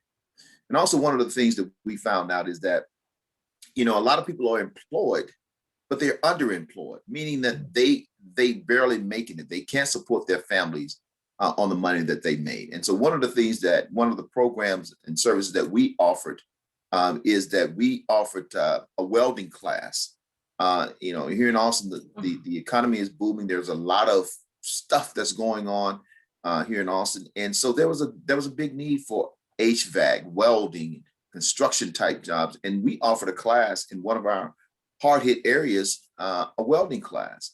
And we had 13 people to graduate from that class. And they went from, you know, jobs that paying $10 to $12 an hour up to $21 an hour. And now that is something that could help take care of a family, feed a family, to get them out of poverty. That's great. Thank you, Roosevelt. And I also wanted to ask you about your use of EDGE. I know your team did some amazing things using EDGE and census data. I recall talking to them and they created neighborhood profiles. Can you talk to me about a little bit about that approach to data? Yeah, I mean, it was absolutely wonderful using the EDGE product to let us know where our gaps were. And using that, we also dug a little deeper with census data in identifying, okay, where in certain neighborhoods we have issues. We had a team of about 7 or 8 people to use the EDGE in different areas of our libraries to make sure that we're getting information that's relevant and is accurate and not one viewpoint. And so what we end up doing is in some neighborhoods where we looked at the census data and found out that there are some gaps when it comes to immigrant population, those who need different languages, services. And so we peeled it down, looking at the data and saying that, yeah, the unemployment rate here in Austin is 5%, but who make up that 5%? And when you look at that data and peel it down, you find out that our African Americans and Hispanic community were suffering from that, and they were the biggest population of folks that truly need those services that we were offering. And so, looking at that data help us to identify how to service those folks and pinpoint the services and programs that was needed for that community. And one of the things that you don't want to do is use a cookie cutter model and say, this is what everybody needs to do. But using that data will help us to identify where we need to provide those services, where we need to go and provide that extra support. So that's what that data did for us. Yeah, I'll just add that, you know, when we were using, you know, we've used the EDGE data too, and what we've used it for, it's also for pinpointing gaps and pinpointing your services, but it's also, we're also using it for advocacy. And so we used EDGE to measure bandwidth in Ontario in different communities. And what we found was there is you know, first of all, something we all know is that there's substantial internet use at the library, and that, you know, helps demonstrate public library value. But what was interesting was that the reliability of internet service varied tremendously because of the differences in bandwidth. And so we found that smaller, rural, indigenous communities had on average bandwidth speed of 17 megabits per second, whereas in urban areas, populated areas like Toronto and elsewhere, the bandwidth speed was 65 to 100 megabits per second. And so we shared these results with the province of Ontario, our ministry that governs public libraries in Ontario, and local municipalities were given this information as well, in effort to identify the issue for these smaller rural communities and the way this disparity in bandwidth across the province was creating a digital divide in those smaller rural communities. You know, that you both mentioned, you know, traditionally marginalized communities, you know, people of color, immigrants. Roosevelt, you mentioned small rural and First Nations, Vickery.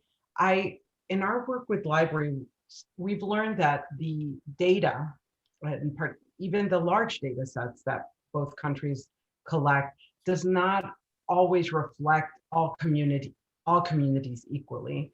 For instance, the US Census might miss persons experiencing homelessness or immigrant populations, or Statistics Canada may not capture, all First Nations communities. I don't know.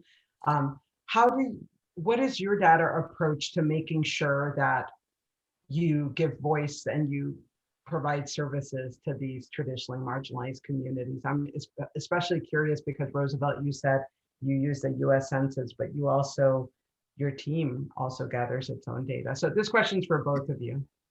Lourdes, that's an excellent question. And here in the States, the census data is 10 years. Every 10 years you gather this information.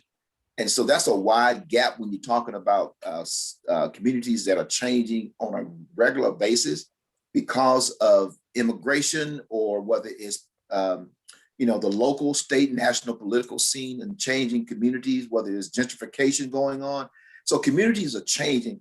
And so one of the things that we have to do is to, in addition to that census data, is to do our own surveying, get into the community, talking to people on a regular basis about what the needs are, what are the changes that are taking place, and then use that data in conjunction with other data to make sure that we're meeting the needs of the folks that we're serving.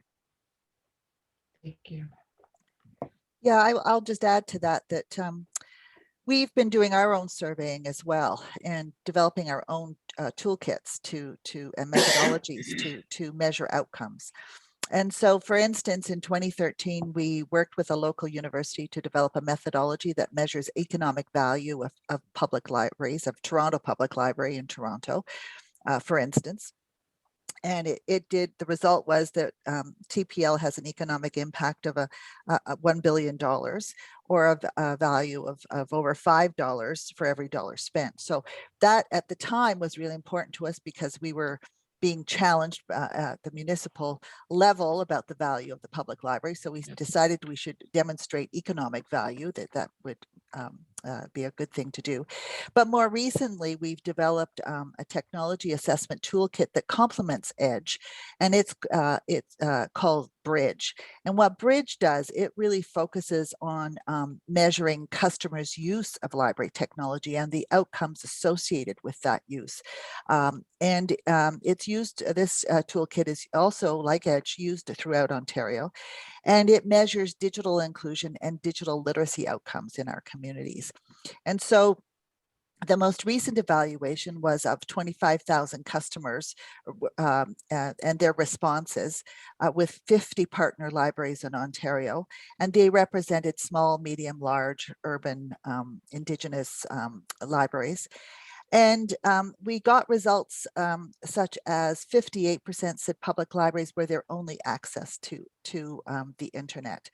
33% said that they accessed e-government through their use of the public library computers. And 78% reported they had an increased level of community engagement after using one or more technology services at the library. So those are really powerful results for us to take to our provincial government.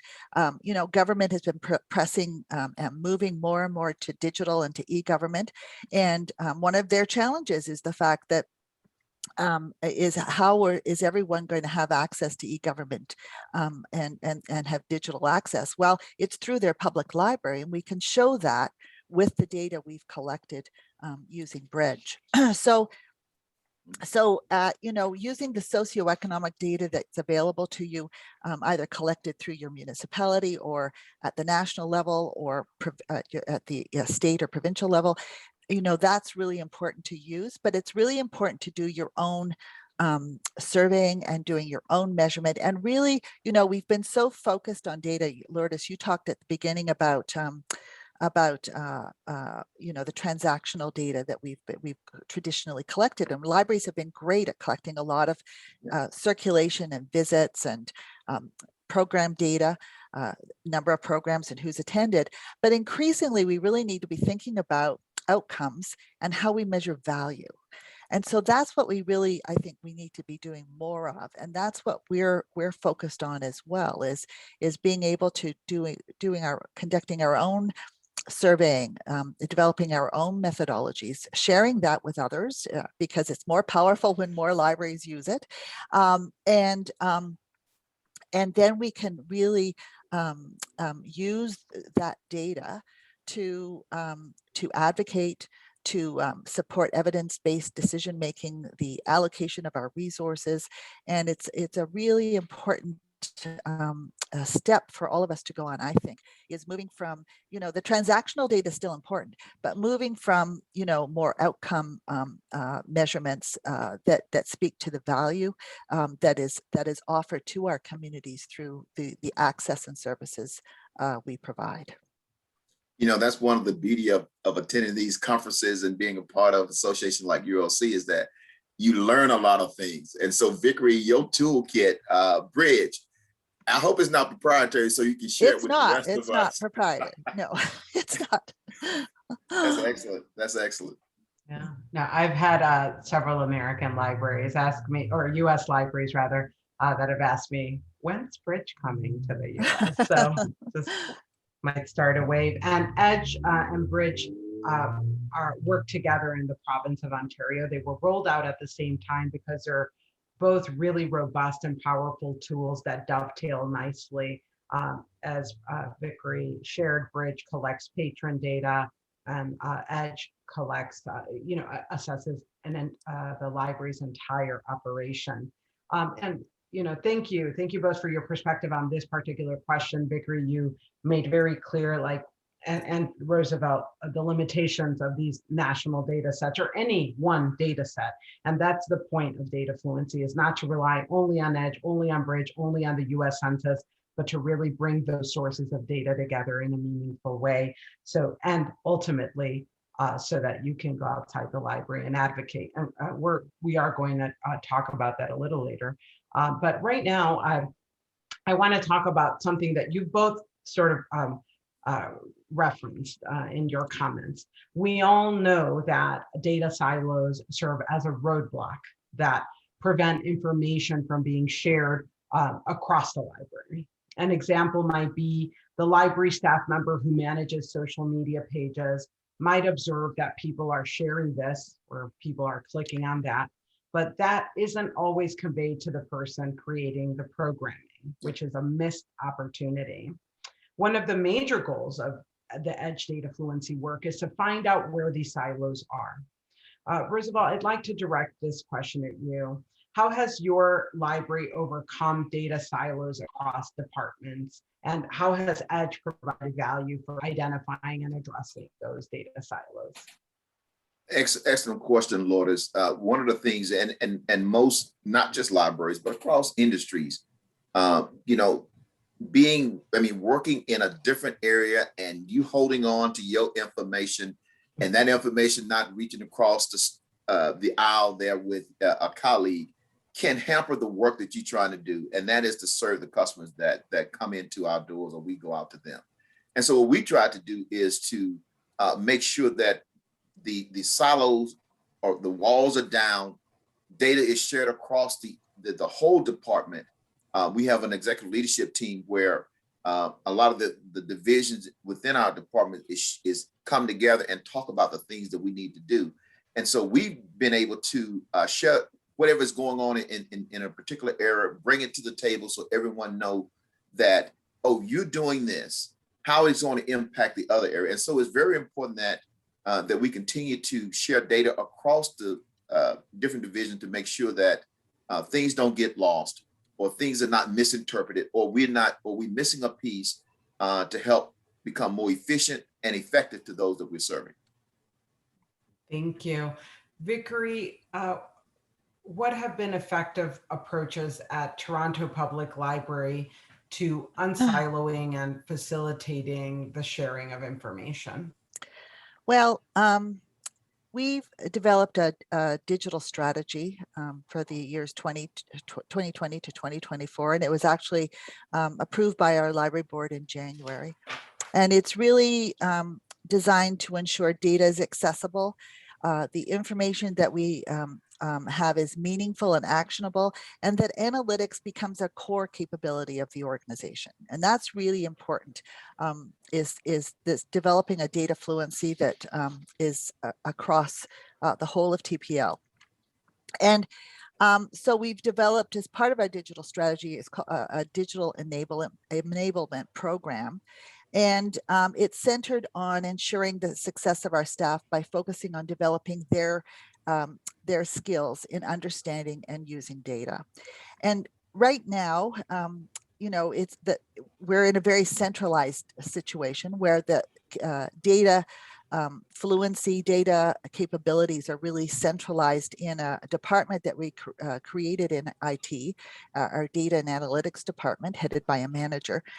And really that's where the data expertise resides right now. But what we want to move to is to an integrated set of capabilities whereby data and analytics is core to the organization and everyone can use data to inform their decision making.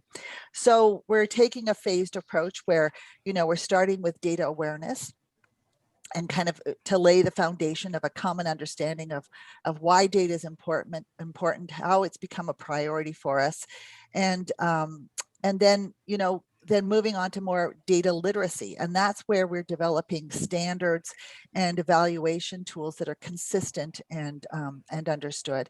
And that's kind of where we are right now. We're just on this journey. Everything's very centralized still in terms of the expertise, but we're developing standards and evaluation tools to help the staff.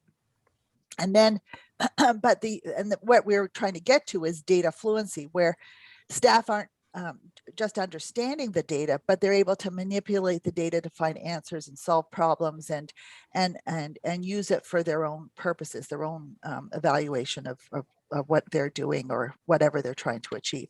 So, you know, we're really just in the very beginning stages of getting to this a place where we think that where our staff will be, you know, everyone will have be fluent in the use of data. And I think that, you know, having a plan, kind of a roadmap of how you're going to get to using data throughout the organization and an understanding of the importance of data. And, you know, just to kind of speak to what Roosevelt was speaking to a moment ago, and you've mentioned, Lourdes, the data isn't the be all and the end all. It's a tool. It's, you know, evidence. It's the basis for looking at other evidence. You know, it may be anecdotal, it may be other kinds of sources of information that you want to use with the data, and to tell stories with the data to make it, you know, more powerful. So what you're trying to say, more powerful. So I think, you know, I think that the data is just an important tool for all of us. And as I was saying earlier, it's not just transactional data. It's not just the data that's collected through, you know, the census. It's outcome, measuring outcomes, and the importance of that data combined with everything else really helps evaluate our services and advocate and allocate resources, whatever the case may be. It's just an important basis, a foundational basis for the work that we do in libraries these days. Thank you, Vickery. I think, you know, you both hit on some really interesting points. Roosevelt, you talked about people holding on to that information, almost implying like people get territorial with the data that they have access to. And Vickery, you mentioned, you know, the IT department sort of being the keeper, you know, of the data currently, and that you're looking to extricate it from there and integrate it into the staff. You know, so that that takes some work, right? That and that roadmap that you mentioned, Vickery, that takes not only work, but that takes leadership. And that's where it's your role in this is so important. And that's why we felt it was so important to talk to library leaders about this very topic today. As I've already said, we've heard from libraries that many public libraries collect a whole lot of data about their programs and services, but don't have the ability or time to do the analysis and use the data. As you just said, Vickery, the focus becomes on the act of collecting the data, the difference between we have to report this because we've been doing this for the last 10 years and we have to, versus the more strategic, how can we use this information to improve what we're offering? So said differently, libraries don't generally have an organizational culture with the conditions to support data discussions. A culture that values the use of data to inform decision-making throughout the organization. So in overcoming these challenges, how have you as leaders improved your staff's ability to make evidence-based decisions and sort of set the tone to support these data discussion? And again, the question is for either one of you. You know, one of the things that there's a saying that penny wise, pound foolish. And what does that mean for us is that, you know, we have to give our staff the training, the tools that they need in order to take this data and make it meaningful to us. And so it's very important that we provide the training that we need. It may cost us to do that, but on the back end, it's going to help us to be more efficient and more effective. You know, we have to be able to create those dashboards, those tools where we can view our data, where the data is transparent to everybody. And we had talked earlier about, you know, the silos. You know, having everybody on the same page helps us to be better. It helps us to be more efficient. And so what we try to do is to give our staff the tools that they need to make sure that they know how to understand the data. It's easy to get data. As Vickery stated earlier, there's a bunch of data out there, but getting that data and having the staff to understand that, it takes some effort. And how to connect the dots so that we're not in silos, so that we can do the things that are important, not only for the organization, but the people that we serve. And so that takes some work. It takes some effort. And we got to invest in our staff and the tools in order to make sure that we're doing what we need to do. Yeah, similar to what Roosevelt just did. We are using data and analytics throughout TPL and talking about its importance and trying to help people understand why it's important. We've also adopted the use of a balanced scorecard in order to track progress on our strategic plan and the strategic objectives. And so we tie our strategic objectives to key performance indicators that we can measure year over year to demonstrate improvement in our ability in meeting our performance targets. And then, so we have the balanced scorecard at the highest level for the strategic plan, but we've also, we're using the balanced scorecard throughout the TPL and for people to measure their own objectives. So they're using this tool to help, and so it cascades throughout the organization. So as I said, we have it at the highest level for the strategic plan. We report out to the library board annually on our progress with using this tool and how we're doing with the strategic plan, but then we're also using it throughout TPL. And the other thing I would say is that having using tools such as Edge and Bridge, it helps develop data literacy and an understanding of why data is important. They have standards that people need to understand to use these toolkits, and it helps demonstrate why we're collecting the data because of the results that they produce. So it just helps having these kinds of tools to be able to, as I said, develop an awareness of data and the importance of it, and then, you know, moving on to developing more literacy having to do with data and standards. And the last thing I'll just say on that topic is that, you know, our data and analytics department provides evaluation advisory services to our staff, giving them frameworks and tools and templates to use in evaluating services. And that also helps the staff understand the importance of data and how it can be used in their work by standardizing our evaluation practices. So that's been an important part of this as well. Have you, I know that sometimes evaluation can be a hard sell with library staff that just has very little time. When you talk to your staff about, or when you attempt to build data awareness, have you received any pushback, or is your sense that most people are like, yep, we need that. That's the future, and we need to acquire that skill set. How are your staffs responding to this organizational shift? You know, that's a great question, Lourdes. One of the things that we have to educate staff in this profession is that we are a business, and that's how our funders are looking at us, and that we have to show value. And how you do that is by having these evidence-based things to show them that we're just not doing things just to do them. We're doing them with an outcome in mind. And so when we show that the service that we're providing is helping the people that elect them, that makes a difference. And having staff to understand that, yeah, we are the library, but we are a vital part in this community. And what we do help the total community, and those who fund us recognize that, and then we get funding. And most library systems across this country and in the world, is funding is not something that come easy for us. And we have to show more and more that we are a value to the community. And that's how we have the team to look at it. Even though they do have that pushback, but you have to continue to educate them on it. It's not that they're bad people. It's just that the mindset has to change. And the pandemic has really shown us that we have to show our value to those who fund us. You convinced me, Roosevelt. I believe you.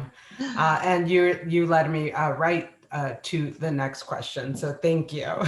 So COVID-19, right? It brought new and transformed challenges and roles for libraries in the pandemic. You both moved your libraries from reacting to COVID-19 to intentionally acting as community leaders for moving beyond the pandemic. And part of your strategy in doing this undoubtedly was how you approached data. How did you adapt your approach to data-informed decision-making during the pandemic? Well, I can start off. During COVID-19, what we developed was a reporting tool specific to not only understanding the impact of the pandemic, but also the impact the library had on the community during the pandemic. So, and we reported, took this report to the board every 3 months, and then we did an annual report on COVID-19 using data for 2020.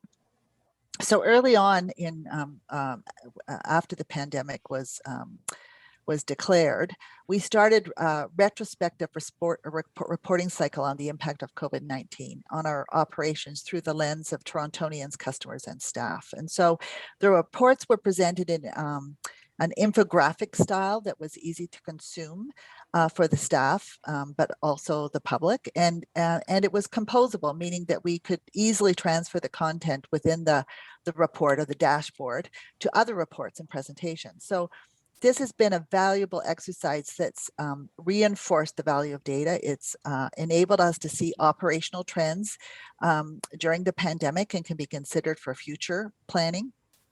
It prompted us to really tighten up in certain areas our collection processes and create more accountability for the data. One of the questions we come across sometimes is like, well, who owns this data? Who's responsible for it?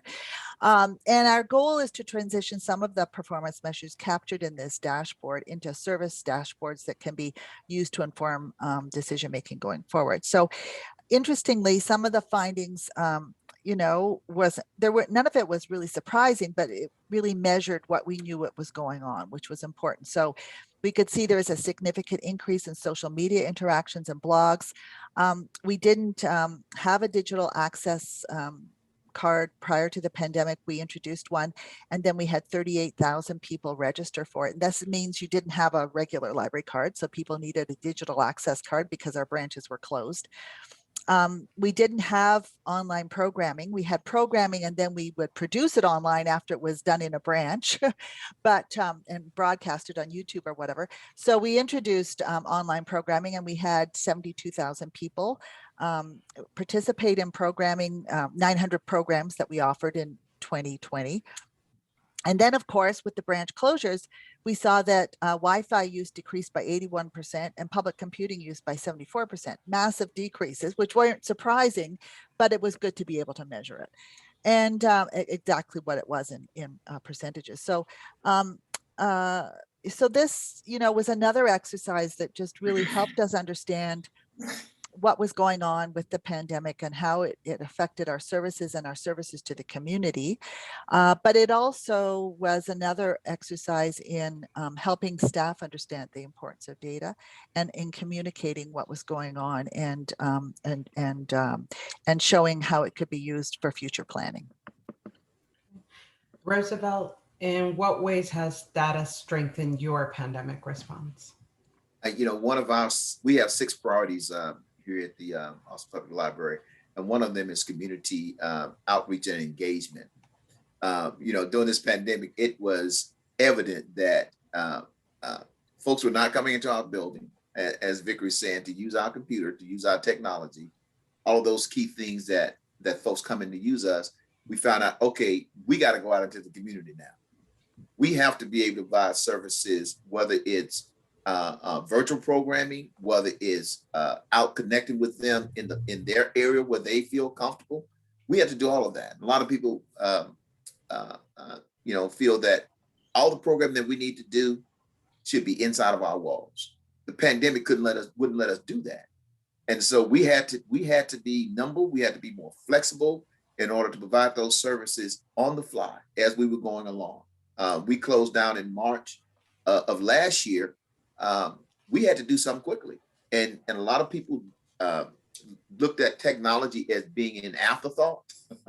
And they found out that it is on the forefront of what we're doing. And this is something that we're going to continue to do. We did a pre-evaluation. We in the middle of coming out of the pandemic, what things look like. We found out that, collection development, that's changing.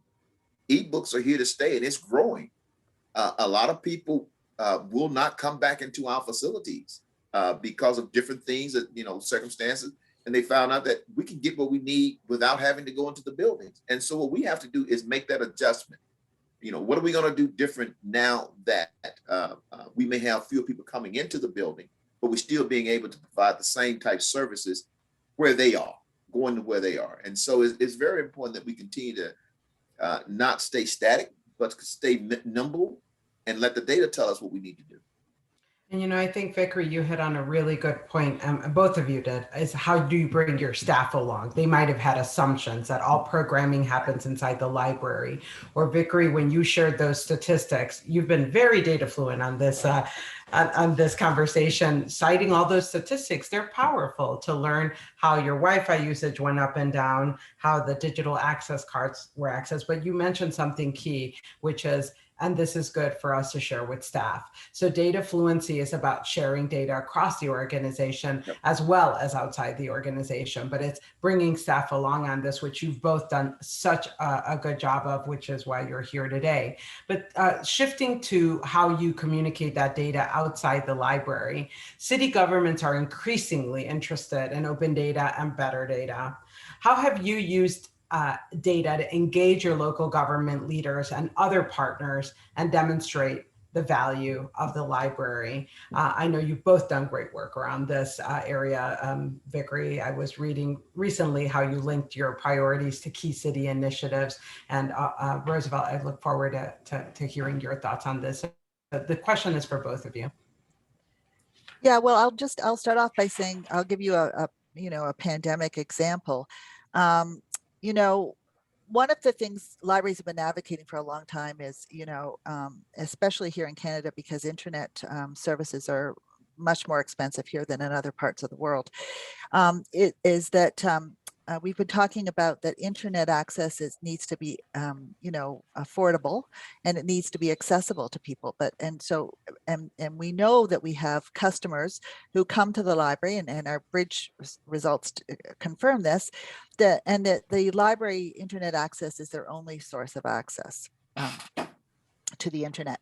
And so, we have Wi-Fi hotspots, and we leave our Wi-Fi on 24/7 so people can sit outside and use it outside. And, during the pandemic, when we were closed, we would see our parking lots full of cars of people using the Wi-Fi outside of the library, which was, it's shocking really to see in a big city like Toronto, where there's a lot of affluent people.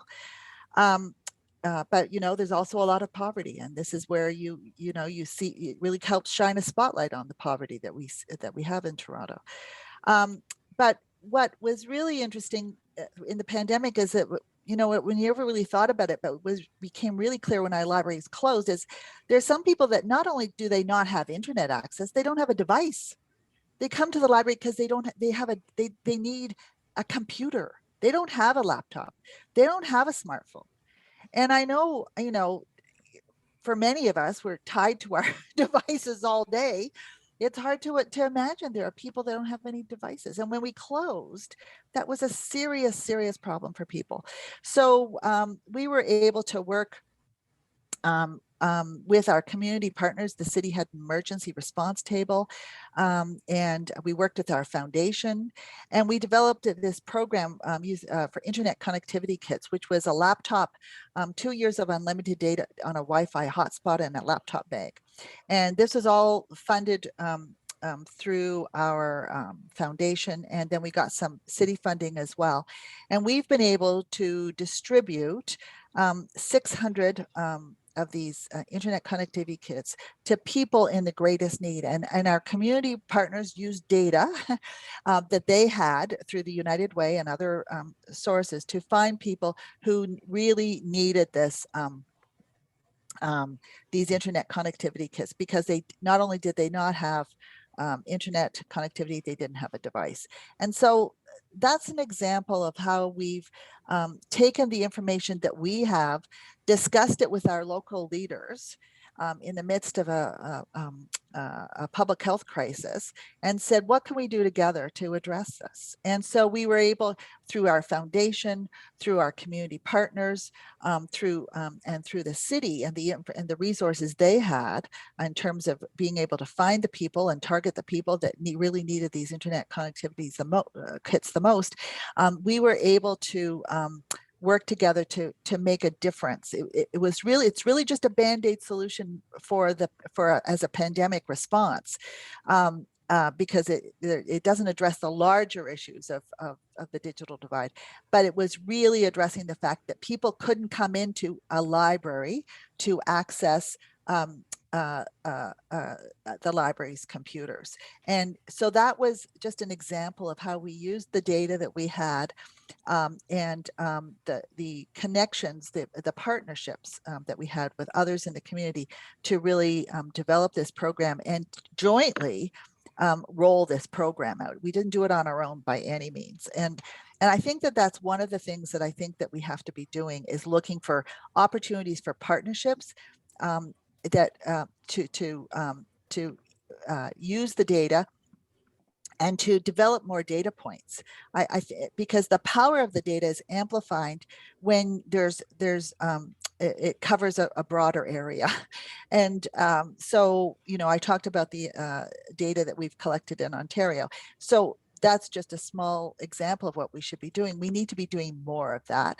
And we have to be working with our local municipalities, our local community partners, to use that data and bring together responses to particular situations to address particular community needs. Thank you, Vickery. Roosevelt, have you seen a shift in the attitude of local governments and their expectations on data, and how has that affected your library? Oh, most definitely. One of the things that, during the pandemic, you didn't have enough places for folks to go to get tested. We converted a couple of our locations in order to do that in those areas that's hard hit with the virus, and not only during the testing phase, but when the vaccine came out, one of the things that we did, and a lot of the signing up for the shot, the vaccine, was you have to do it online. And for those folks that's not connected, how are they going to do that? And so, we were able to provide as Vickery said, laptop, hotspots, and able to open up some of our facilities so people can sign up just to get those shots. And a lot of the services that were being offered, you had to sign up for those things. No longer can you walk into a building or walk into a place and say, look, I want to sign up for these services and benefits that are coming. You can't do that. And we had to show our value by showing that we have that. That's why they've been coming to us. That's why folks come into our libraries when we were open, is to have access to technology so they can access these services that are being provided.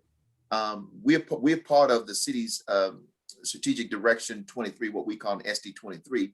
And all of the things that we do is tied into what they're doing. And with what the pandemic showed them is that some of the things that were not even thought about, we're doing those things. How to help government grow, how to be more transparent, and how to be more accountable to the community, the people that we serve.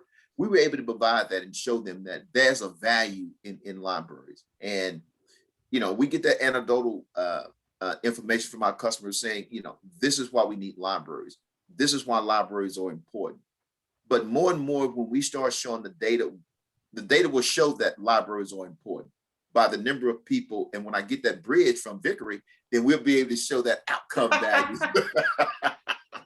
as well. And so, you know, it is important that data is what's driving us. And there are a lot of communities that you know, when money is tight and when resources are scarce, you have to be able to use data to show the value. It's just not because we're here. Even though we're one of the most trusted institutions, we still have to show our value with data. I think that's right. And thank you for showing how libraries are leading the way, where city government is turning to libraries for good data practices. That's a wonderful note. To turn it over to questions, I just realized my time. And Jeff, I look to you to see if we can field a couple of questions, because I could keep going with Vickery and Roosevelt here. I've enjoyed this as much as everyone listening. So Jeff, do we have time for a couple of questions? Hi, Lourdes. The answer is yes. Okay. Jeff, right? Jeff is the timekeeper here. Okay, gotcha. Okay. And of course, we want to open it up for, you know, to see what everybody else is thinking. This is, again, a fabulous presentation. Nothing better than data, right? Nothing better than data. There's a question posted in the chat from Carolyn. Yeah.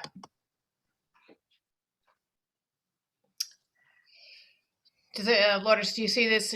I don't, I'm sorry. Okay, so it says, increasingly, we recognize that community change is only affected when the library works in partnership with other community agencies. And can you speak about data sharing with library partners back and forth to sharing? Yes, you know, again, through the pandemic, I'll speak to it because we have been working so closely with Toronto Public Health, with the provincial health ministry. You know, we've been using data and making and developing services in response to that data. So, for instance, the city and the province identified postal codes, areas of the city where there were lower vaccination rates for seniors 70 years and older. And so they asked us to use, we had already started seniors wellness calls in the cities, where our staff would use phone our customers who we knew were, first of all, 80 years and older, and then 60 or 70 years to 79 years of age. And we made about 40,000 or more phone calls to seniors. They were just check-ins to say, hi, this is the library. We just want to make sure you're, everything's all right. And, sometimes they've got questions about how to use Overdrive or use their device or whatever to access library resources, but oftentimes they just wanted to chat and to hear a friendly, because isolation was a really big issue, and particularly for seniors.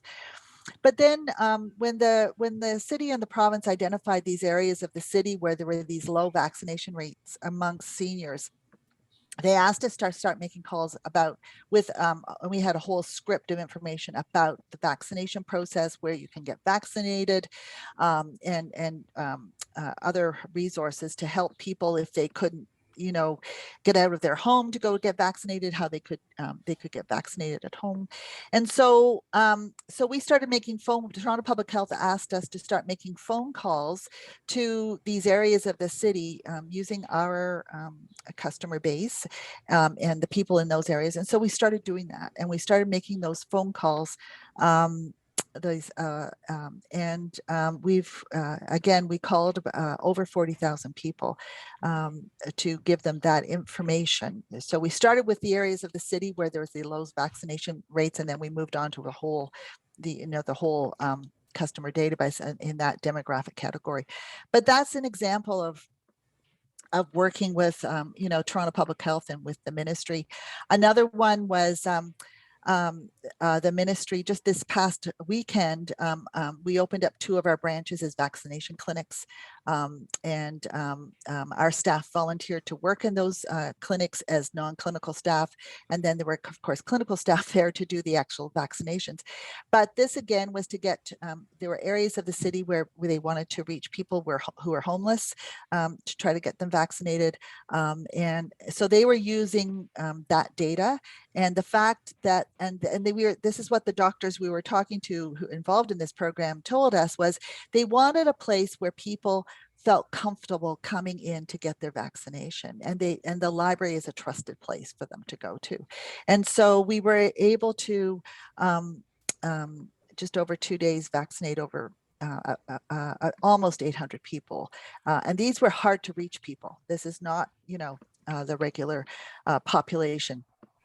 And so that, is another example of, kind of using the combination of data and library resources to in partnership to make a difference. And so as I was saying earlier, I think, partnerships have always been important to public libraries, but never more so than now. And and going forward, I think that partnerships in terms of how we work together, how we use different data sets together, and how we develop creative solutions to community problems, it's the way forward for all of us, I believe.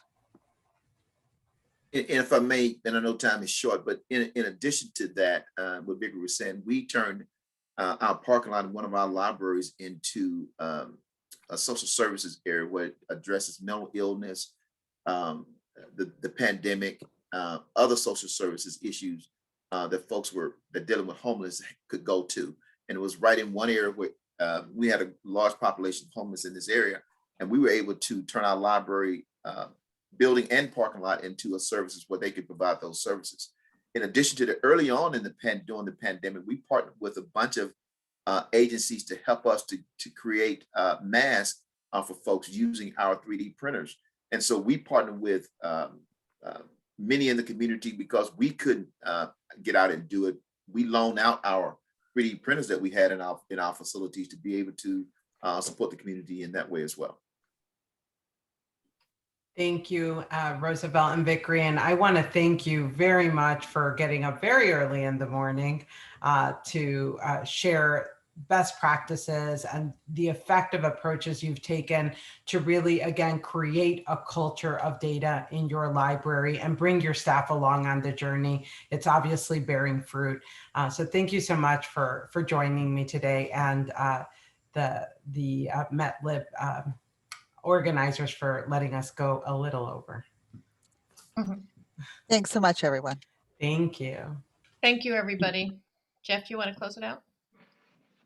Yeah, just with a thank you. I think it's for those of you not on the MetLib Standing Committee might not know that data is this whole question for MetLib over the years. I think ever since I've been involved with MetLib, there are data questions that we grapple with. So it was great to see Vickery and Roosevelt working with Lourdes to kind of elaborate a bit on how you're using that. And I think very good general kind of ideas for us, I think, to keep in mind as we have our own conversations about data, both at our own libraries, but also as an organization. Thank you very much. Yeah, thank you Thank all. It was you. fabulous. Good to see you guys. Yeah, good to see you too. Thanks. Bye-bye. Thank you. Bye-bye.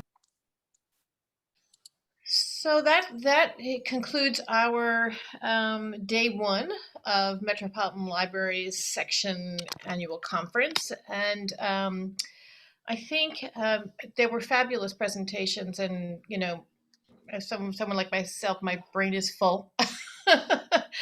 And I know, Jeff, I think the schedule has us going for a little bit of a break before we convene our standing committee. And for those of you who, you're more than welcome to stay, but the standing committee, I'm going to ask you, the members of the standing committee, I'm going to ask you to stick around. We have a few things to get through this morning or this afternoon or this evening. And I want to thank, again, everybody for participating, and look forward to seeing you all tomorrow morning, afternoon, evening, as we do this world clock. Jeff, do you have anything? No, that's I think you've summarized it nicely. So yeah, tomorrow is we have three presenters tomorrow morning, and it looks great. Yeah, same here. All right, so it looks like it says we have a 15-minute break. I don't think we need that long. Is that okay? We can probably come back in about 5 minutes. Okay, yeah. Our secretary saying, yes, come back in 5 minutes, not 15. Okay, Claudia, are you waving goodbye, darling? Okay, good to see you. Good to see you, Claudia. Bye-bye. See you. Okay. All right, everybody, we'll be back in 5 minutes to begin the standing committee.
sorry, Shaban, I was out of office till today, so therefore I forgot my duty. Oh, to no, no, send no, an no. I realized that, half of Europe was had a holiday yesterday, and then so I just decided it was like, I can do this. I'm Great. actually gonna go and find my file and bring it up in a Okay. second. Otherwise, I have everything ready now. But well, I was on holiday for the last 3 weeks, so therefore I wasn't in my Where are you? office. Did you go anyplace exciting? No, it's You not stayed home? possible. Yeah, it's not possible at the moment in Germany. It started, I think, last week. The possibility to go anywhere else, but before it wasn't possible. So No, yeah, we can move about pretty readily here within the borders of the United States. So so that'll be. So that's my husband and I are going to take a trip to the deep south. We're rolling into the deep south. great. And it's a world apart here in the United States. It is a really It's big very different country. from Philadelphia and New York to go to the deep south. It's practically a different language. So, but it's going to be, we're looking forward to it because when we travel, we have left the country, go abroad. And this year we've decided we're just going to do within our borders to say, this a pretty interesting place to discover as well. So, and there's a bunch of new museums and what I want to say, outside areas dedicated to different issues in the United States that I think are going to be important for us to take a look at as well. So. Sounds great. Mm-hmm. So the other thing is one of the things so that I'm going to be focusing on is succession. Jeff and I have to find out from Ton what he's deciding to do. He's more than eligible to stay on, but we have to find whether you decide that you're going to run for president. But I think we need to get this on everybody's conscious. Get this people thinking about this now. All right. Yeah, that's good. That's really important. Yeah. And then, of course, I was looking at the action plan. We need some work to do. Yes. So, all right. I think we're there, right? Yeah. Let me, everybody here? Let's see who's here still. Corrado's still here. Carolyn's here. Oh, Tom still stayed on. Yay. Good. All right.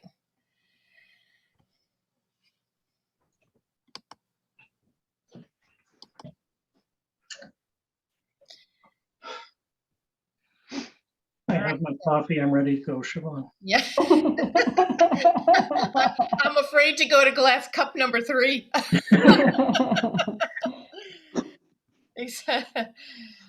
All right. I am going to share my screen. Let's see what I got here.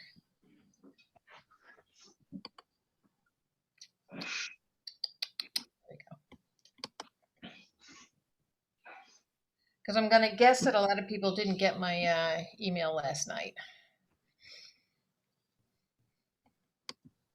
All right. All right. So it's 8:41 here, Lucy. I don't know what time it is there. So want to begin? Okay, everybody, I need you to either raise a hand virtually or take off your Zoom, take off your mute buttons, because we do need to, we have a number of observers who are on, and so we're just going to give the okay to have observers at today's meeting, right? I don't know how many are there, but okay. Thank you, Carolyn. There's 14 participants. That's great. Okay, so I need somebody, we need to adopt the agenda or take a look through the agenda. And please add anything. I know Corrado wants me to add something on the awards. And so let's see, what else? Anybody else have anything to add to the agenda?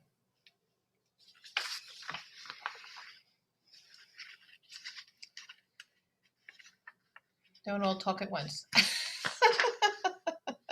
Okay. All right. So, so we don't have new members yet. Carolyn, go ahead. You're no, never mind. You're raising your hand saying you adopted the agenda. So is this official that we're adopting the agenda, right? Yay.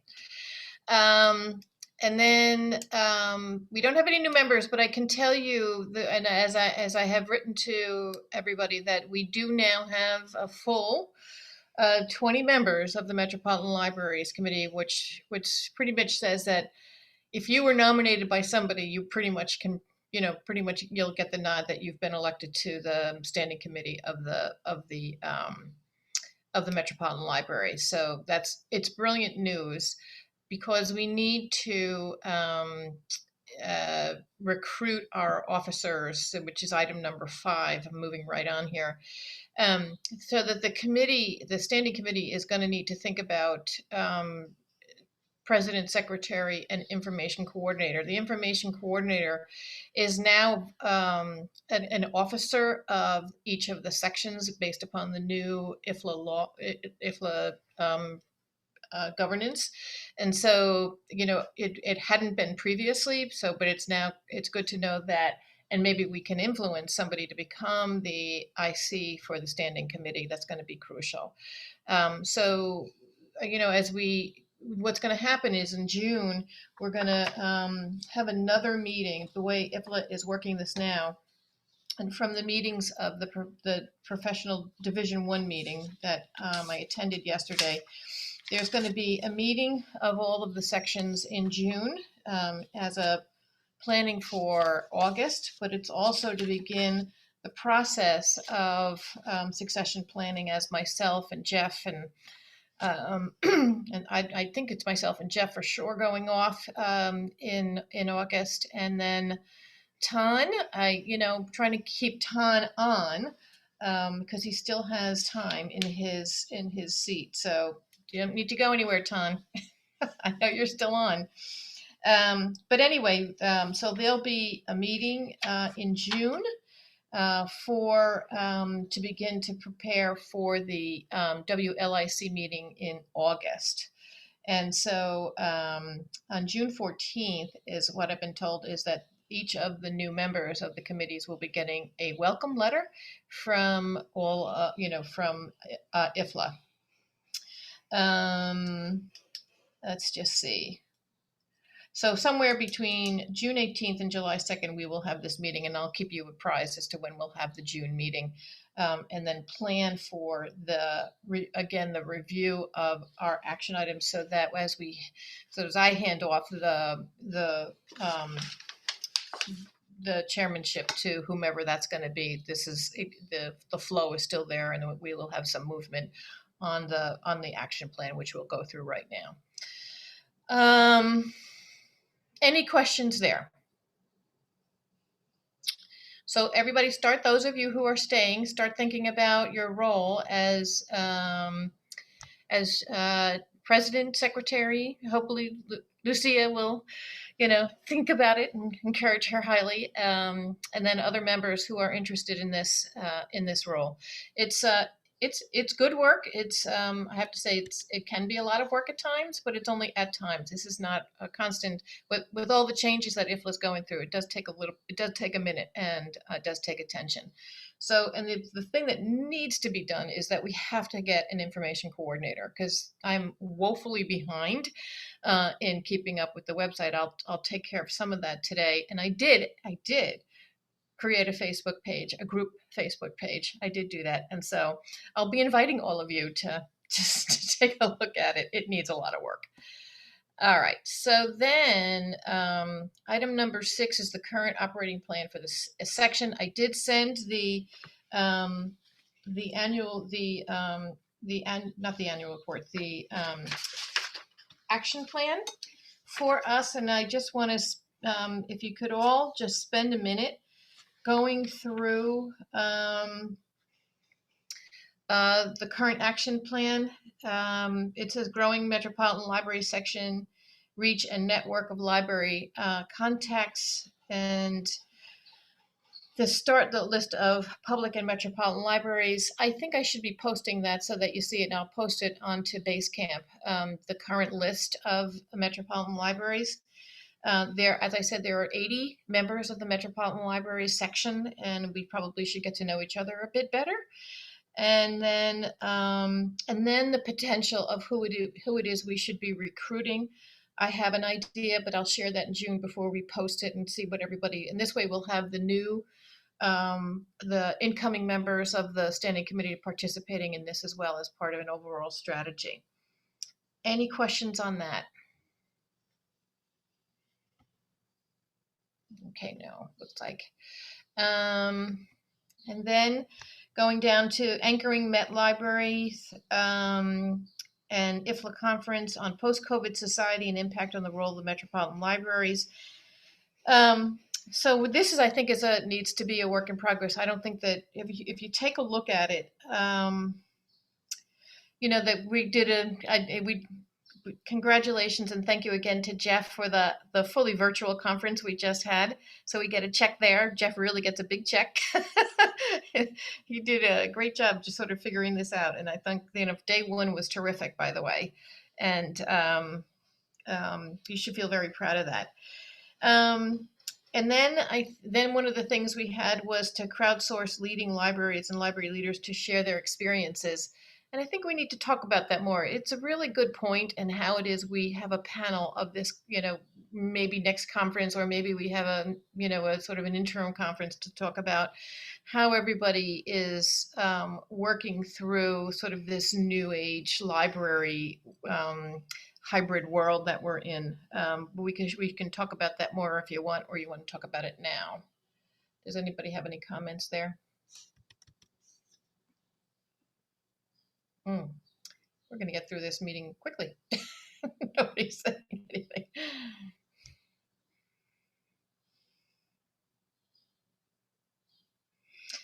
So as part of this conference, we know that we have, everything's been recorded, and all of the presentations for this conference will go onto the website. And I'll start after the conference, start loading them up. And so people will be able to see the recording of this on site too, right, Jeff? Once TC Conway finishes his work, we'll be able to put the recordings up as well. You're on mute. You're on mute, Jeff. Yes, we'll be able to get them on the conference site. And once we're able to get access to our website, we'll be able to move them. Yeah, no, I finally got all that. So I'm going to start updating the Ifla site, and then bring over Lewis. I'm working with Lewis at Ifla to sort of get all of this taken care of, so that because a lot of people didn't come in, so that everybody knows that we had almost 120 people register for the conference, and I don't think we got above 37, 38 today. So that's a little concerning.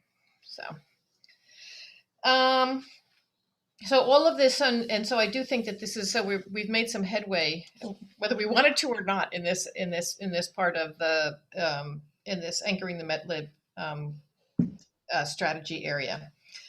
And then it's sort of, we were going to seek IFLA funding to produce recordings for distribution. We didn't need to this year, thank God, because we had a little bit of a kitty, which Jeff was able to take advantage of in order to be able to put the production together that he has. And so that's something for us to consider as we move forward. If we're in a tight situation and sponsors aren't available, what are we going to do to make sure that we still have a viable annual meeting? Any questions, any comments, anything there? Okay. All right, let's go to, we're still in this, and then our focus area number 2 was impact of libraries on the lives of people in the communities we serve. And then of course, was the strategic areas of strengthening the global voice of libraries and inspire and enhance professional practice.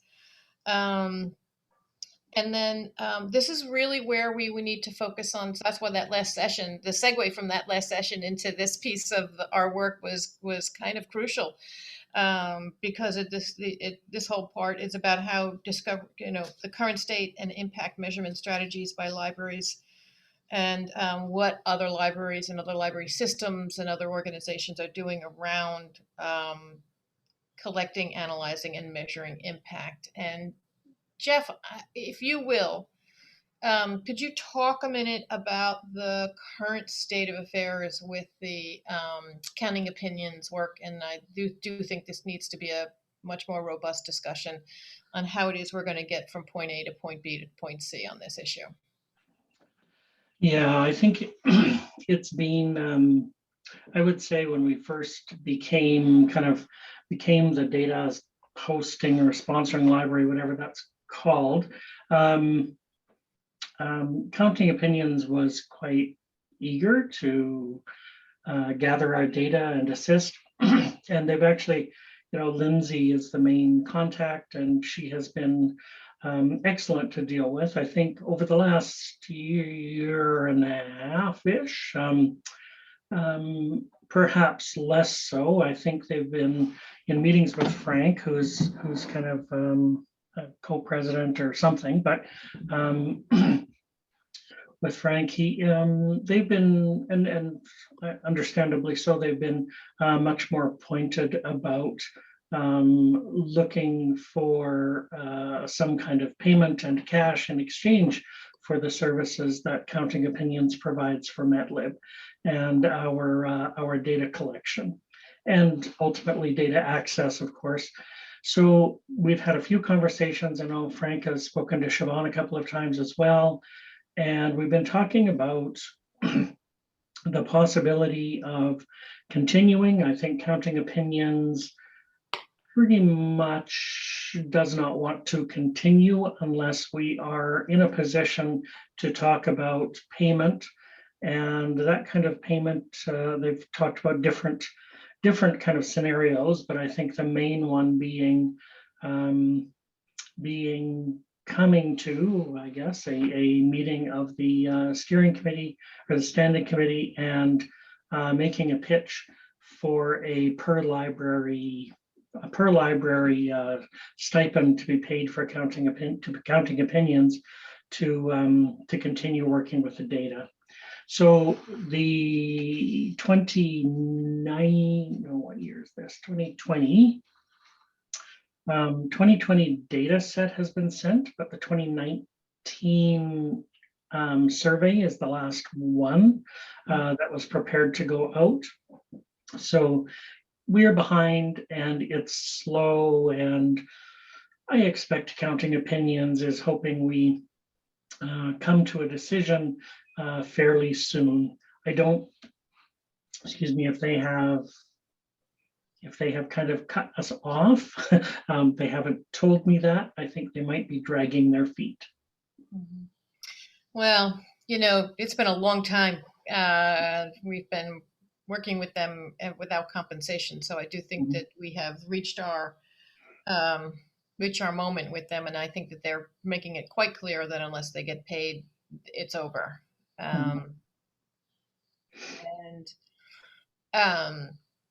And so what then is our alternative? Because there was a time when we were working with the statistics and evaluation section of Ifla to do something. And of course, that didn't go very far. And Carolyn, you've been involved with this for some time, and I'm wondering whether, you have some advice on this.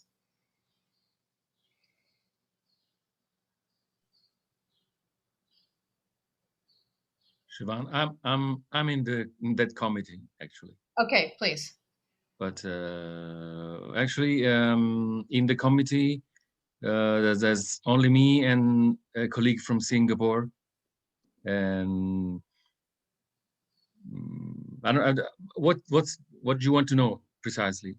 Yes. So what's interesting is saying there's only 2 people on that committee Yeah. because what Jeff and I have been going back and forth on is just sort of like, so we really do need to cut counting opinions loose on this because I just don't think that we're going to come up with the money to pay them. It would be hard. I would be hard pressed to. I mean, we can certainly make the pitch to put out a question to the members of the Metropolitan Libraries section, but I think we would have to get approval from Ifla to do this, to say we want to have every single member of the standing committee, not the standing committee, the overall section, contribute, give a number, $1,000 to support an evaluation evaluation process here. So I'm going to presume number one that's would need IFLA approval to do something like that. And then number 2, what's going to be the buy-in from the 80-member section? Yeah. And then what do we have, right? So is it counting opinions? Is it something else? Is it something else? I think that's what's, what else is out there if in fact we're going to do some sort of comparison. Carolyn? Yeah, I don't know that I have the answer, but I guess I have some questions. And I think we were somewhat unhappy with counting opinions, not only because they wanted money, which is understandable, but because we weren't sure that they were necessarily collecting the information that was most relevant and useful to us. Right, I agree. And when you look at IFLA's project for that Libraries of the World map and trying to have some common data for various libraries, whatever, I think, and given that this is our second priority, I think it's really important that we do something with data collection and try to further this. The question is how to best do that, and what's the best agency for collection. I guess I'm wondering, do most countries do some kind of collection through the national libraries, and is that maybe the National Libraries section would be a good one to approach? I'm not sure what our alternatives are to counting opinions in terms of how we could collect some common data. I noticed that several people were intrigued by Vickery's mention of that bridge. Yeah. That they're using, and it may be that some kind of tool like that or whatever could begin to give us some of the data that we're interested in. And I don't know to what degree we could get our members to voluntarily provide certain information. That's another option, which wouldn't, of course, represent metropolitan libraries generally, but would give us a beginning, and maybe it would be attractive and others would be lured into deciding to contribute data and further the project. So I have more questions than real answers. But all good questions. And at the, I guess what we should, in order for us to really dig into this, Corrado, do you know anything about the map of the world process? Because at one point in time you were quite involved in it. You're on mute, so you don't know anything. All right, so you're on mute, Corrado. No. I don't have any news about that. Okay. So let me look a little bit into the map of the world. I'm going to talk to Helen and see what we can connect into. But the suggestion that, we just sort of among the members, right, put out, this is the data set we're trying to collect and what that all looks like and how it is, how it is you rank it. It's going to be pretty unsophisticated though. But I think the ultimate point for Jeff though is, I'll ask a couple of questions at the IFLA level. I think to buy in to say each member is going to contribute a dollar amount is going to be a challenge, but you never know because I can't commit a library anymore, and just to see even among the standing committee what this feels like. And so I guess from that I have the question among the members of the standing committee, where are you, do you want me to pursue this, or do we just say ixnay on a date? I can't believe that this is our second priority, as Carolyn says, and we can't figure this out. Anybody else on the committee?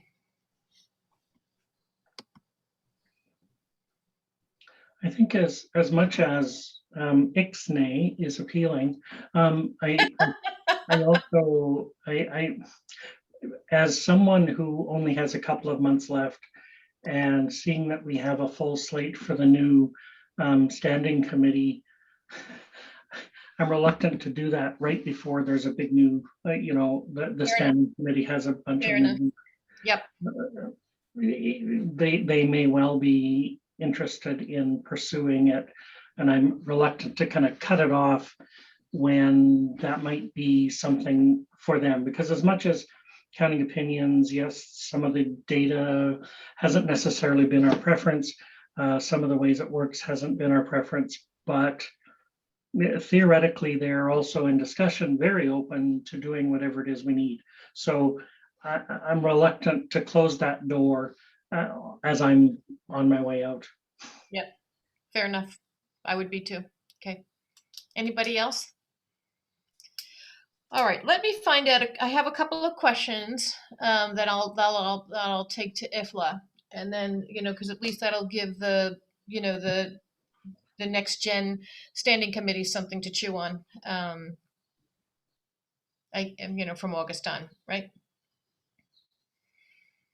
All right. So then after this, the last thing on the action plan, that's the big piece of it. Identify agencies support to continue coordination of data collection. So those are the two big items.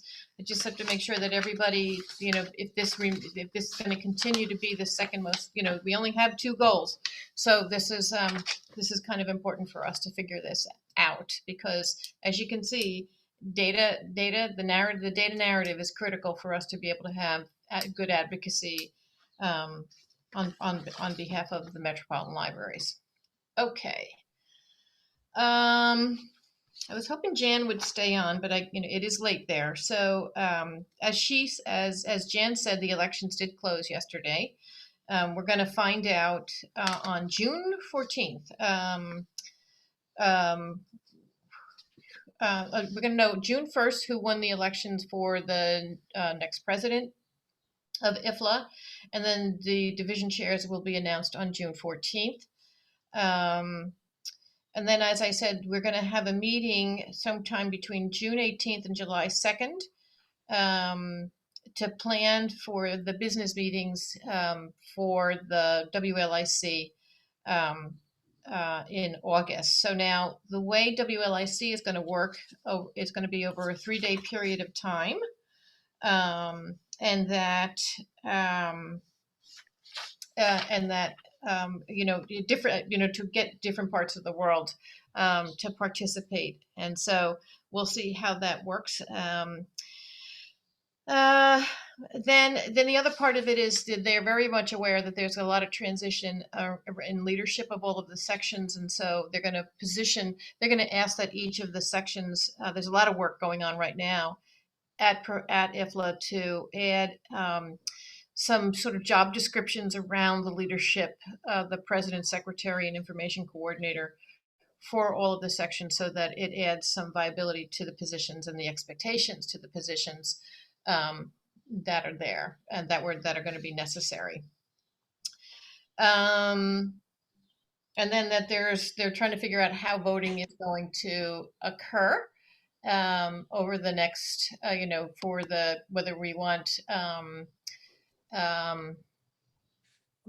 everybody to, we're going to go through a process of people pitching for president, secretary, information coordinator, and how that's going to work, and then how voting will work, whether we want to have it at a meeting or do we want to do it sort of pre-meeting.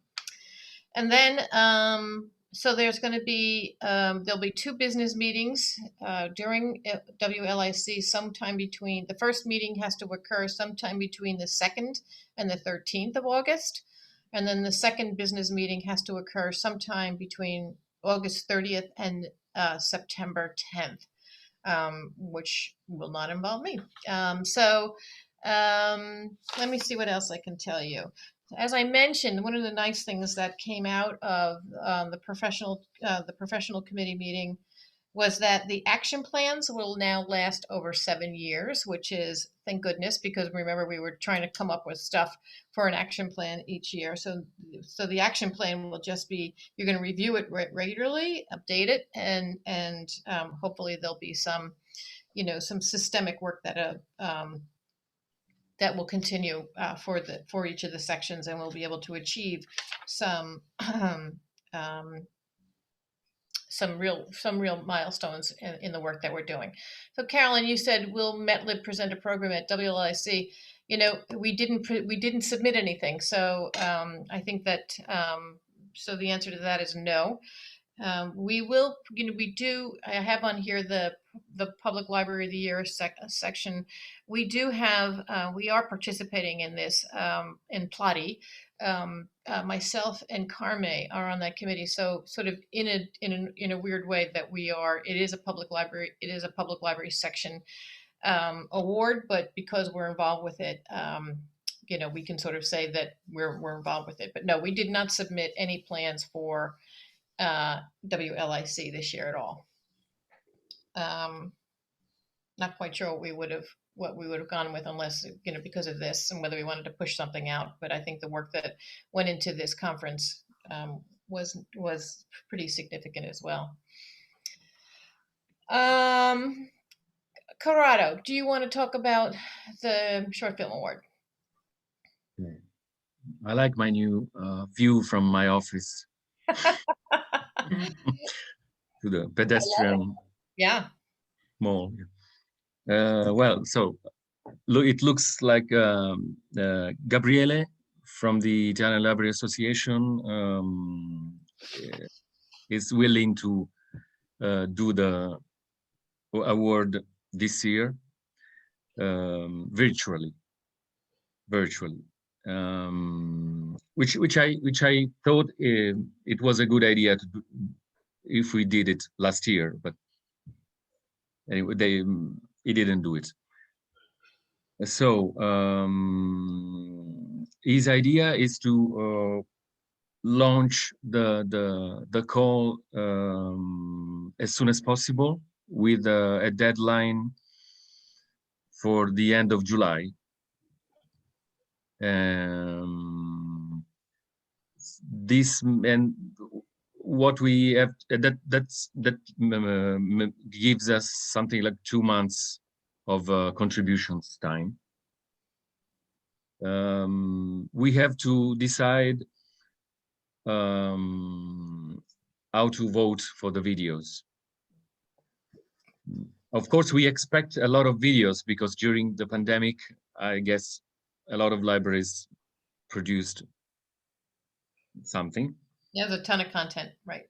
Yeah, but we have to decide what to do. Especially, my idea is that we could.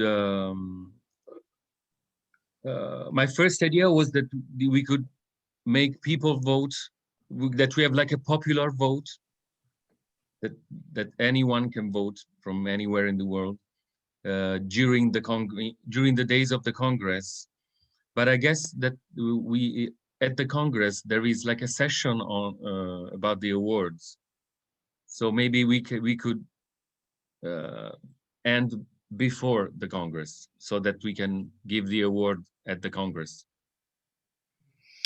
I don't know. So I don't, they have closed adding stuff. I'd have to talk to Jan about this because I think that they're not accepting any more. Yeah, no, I'm not thinking of a specific session. It's just the regular. But I don't know if it will, if it's planned in this virtual Congress. But yeah. I guess so. I mean, anyway. So I think what we need to do is hear more from Gabriella on how it is she's thinking about doing this. I don't think that there's going to be. I mean, if you put a call out to say if you have a video, submit it. All that process needs to be figured out. Because people love to submit videos for review. It's just, I agree with you. How does the voting go? Whether they go onto a site that Gabriella is going to create and people can go on to vote for videos. And we can sure make announcements about it on the Ifla site and stuff like that. But I think we need to hear more from Gabriella about what she's thinking.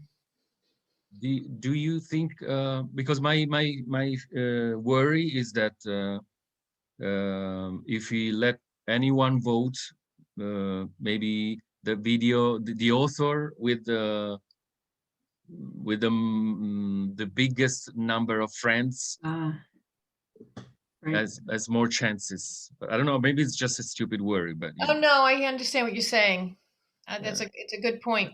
On the other hand, we could maybe promote it just to the standing committee and the institution members, and give like a password to the committee members and the institution members. Mhm. That sounds. I don't know, that's another option. Yeah. And the third option is just a jury. But I mean, I don't like it. It's not a bad idea either, because that's how Plotty works. And so the Public Libraries of the Year Award. All right. Well, I'm so beyond decision making right now. But anyway, anybody have any suggestions for Corrado?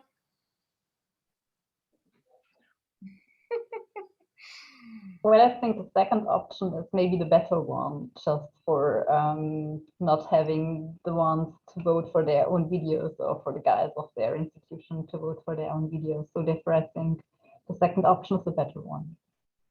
I would recommend this. You mean just giving passwords to a limited amount of institutions? Mm-hmm. I'll investigate if it's technically possible, but I guess so. I mean, well, it keeps it clean. It says it's almost jury-like in a way. It's kind of jury-like, because you're saying that the members of the Metropolitan Libraries Section and whomever Gabriella brings to the process, to get it to the. But we'll see. I'll see if it's technically possible. Okay. Otherwise, it's gonna be like a popular vote. You say, like? No, I wouldn't do that. No. I wouldn't do the popular vote. Okay. Then I'd have it be the standing committee would be the default. If we have 20 people on the standing committee now, that would be the jury committee, maybe. Okay. And so, that would have to occur after June 14th, when everybody finds out that they've been on, and that might be a fun first part. That might be a first fun assignment for the standing committee. And then the other important topic, which I forgot during the last month, is the sponsorships. Well, I'm no longer at Philadelphia, so I know. pretty much you can count it out. And you'd have to go back to John. I think that's the problem, is that I think, if John was in because I was in, and so that was Pike's Peak, and he may still be in because he's coming on to the standing committee. So okay, I'll write to him and see. Maybe just a smaller amount of money. Yeah, little. That's going to be a little.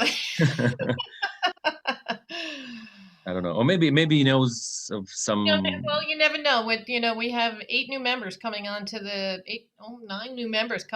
standing committee. You may get a sponsorship, right? So. But we have to make it, before the call, because you have to. Yeah, that's not going to happen. I'd say if you're gonna get John, you're gonna get John.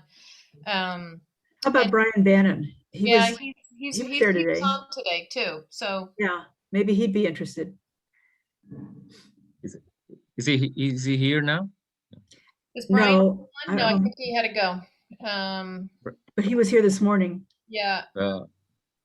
From which library? New York Public.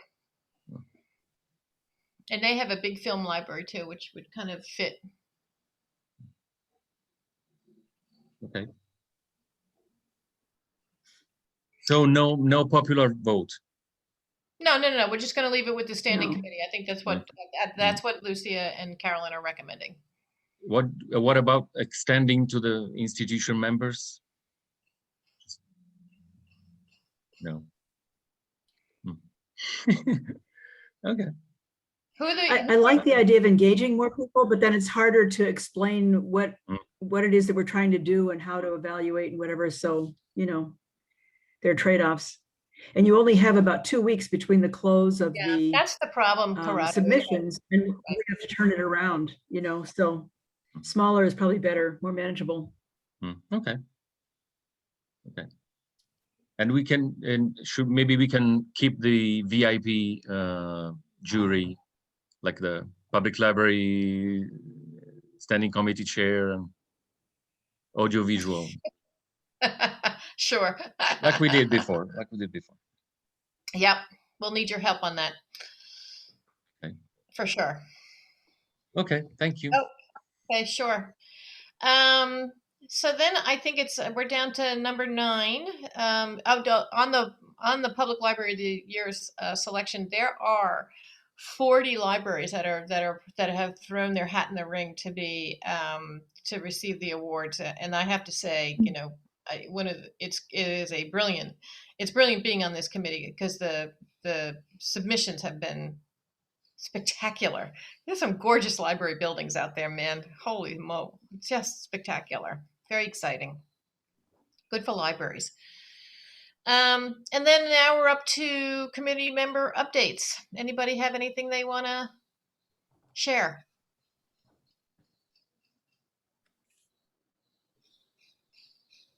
Silence. No. Okay, there's so few of us on because it's, you know, we don't even. All right, we cruise through this piece of the agenda. Carolyn, anything? You look like you have something to share. Like you. No, not right now. No, they're just going to see who's here. And Chun, our friend from Guangzhou, Guangzhou. Ivanka. Yes, can you hear me? Yes, I can. Yes, actually, it's my first time to join you. Yes. To this meeting, and mostly I'm listening and I'm processing the information you give me. So no any updates, but I have to processing the information.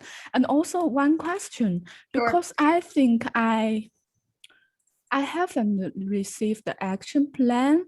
I'm not very sure why. Maybe I simply overlook it. I'm not very sure, but if possible, could you please send the action plan to me by email? Did you get the agenda? Let me just ask, you know, because I want. Yeah, I see the agenda. I see the agenda. And at the very bottom. Yes, but I cannot open it. Yeah. Can you click on that? No, it doesn't open, Siobhan. I can't open it. It doesn't open. Oh, it doesn't open. Okay, my apologies, everybody. Let me send. Then I will resend the action plan to everybody. Thank you very much. Of course. Thank you for saying that. Okay, I'll make sure. And it's also just so that. No, never mind. I will send it out to everybody shortly. Okay. Thank you. Thank you. Okay, that would be helpful for you all to. Yeah, but it's also available at the base camp, so therefore you can always, if you want. Does everybody have access to Basecamp? I think not everybody has access to Basecamp. Okay, I thought so. Yeah, I thought everybody did too, but apparently it's for officers and whatever. Okay. Okay, so then it's better to send it. Yeah, no, I take that back. It's standing committee because I've been putting a lot of stuff up on, you know, for standing. That's where I put our minutes and everything. Yeah, we do so. Okay, I'll send it out to everybody. That's not a problem. Okay. Anything else? All right, looks like not. Thanks, guys, and I'll see you all tomorrow. Right? Great. Bright and early? Bright and early. Bright and early. Okay. Okay. Thanks, Siobhan. Thanks, Jeff. Bye. Bye. See you tomorrow. See you. Thank you, Thank you. TC. Bye all. Take care. Take care. Bye.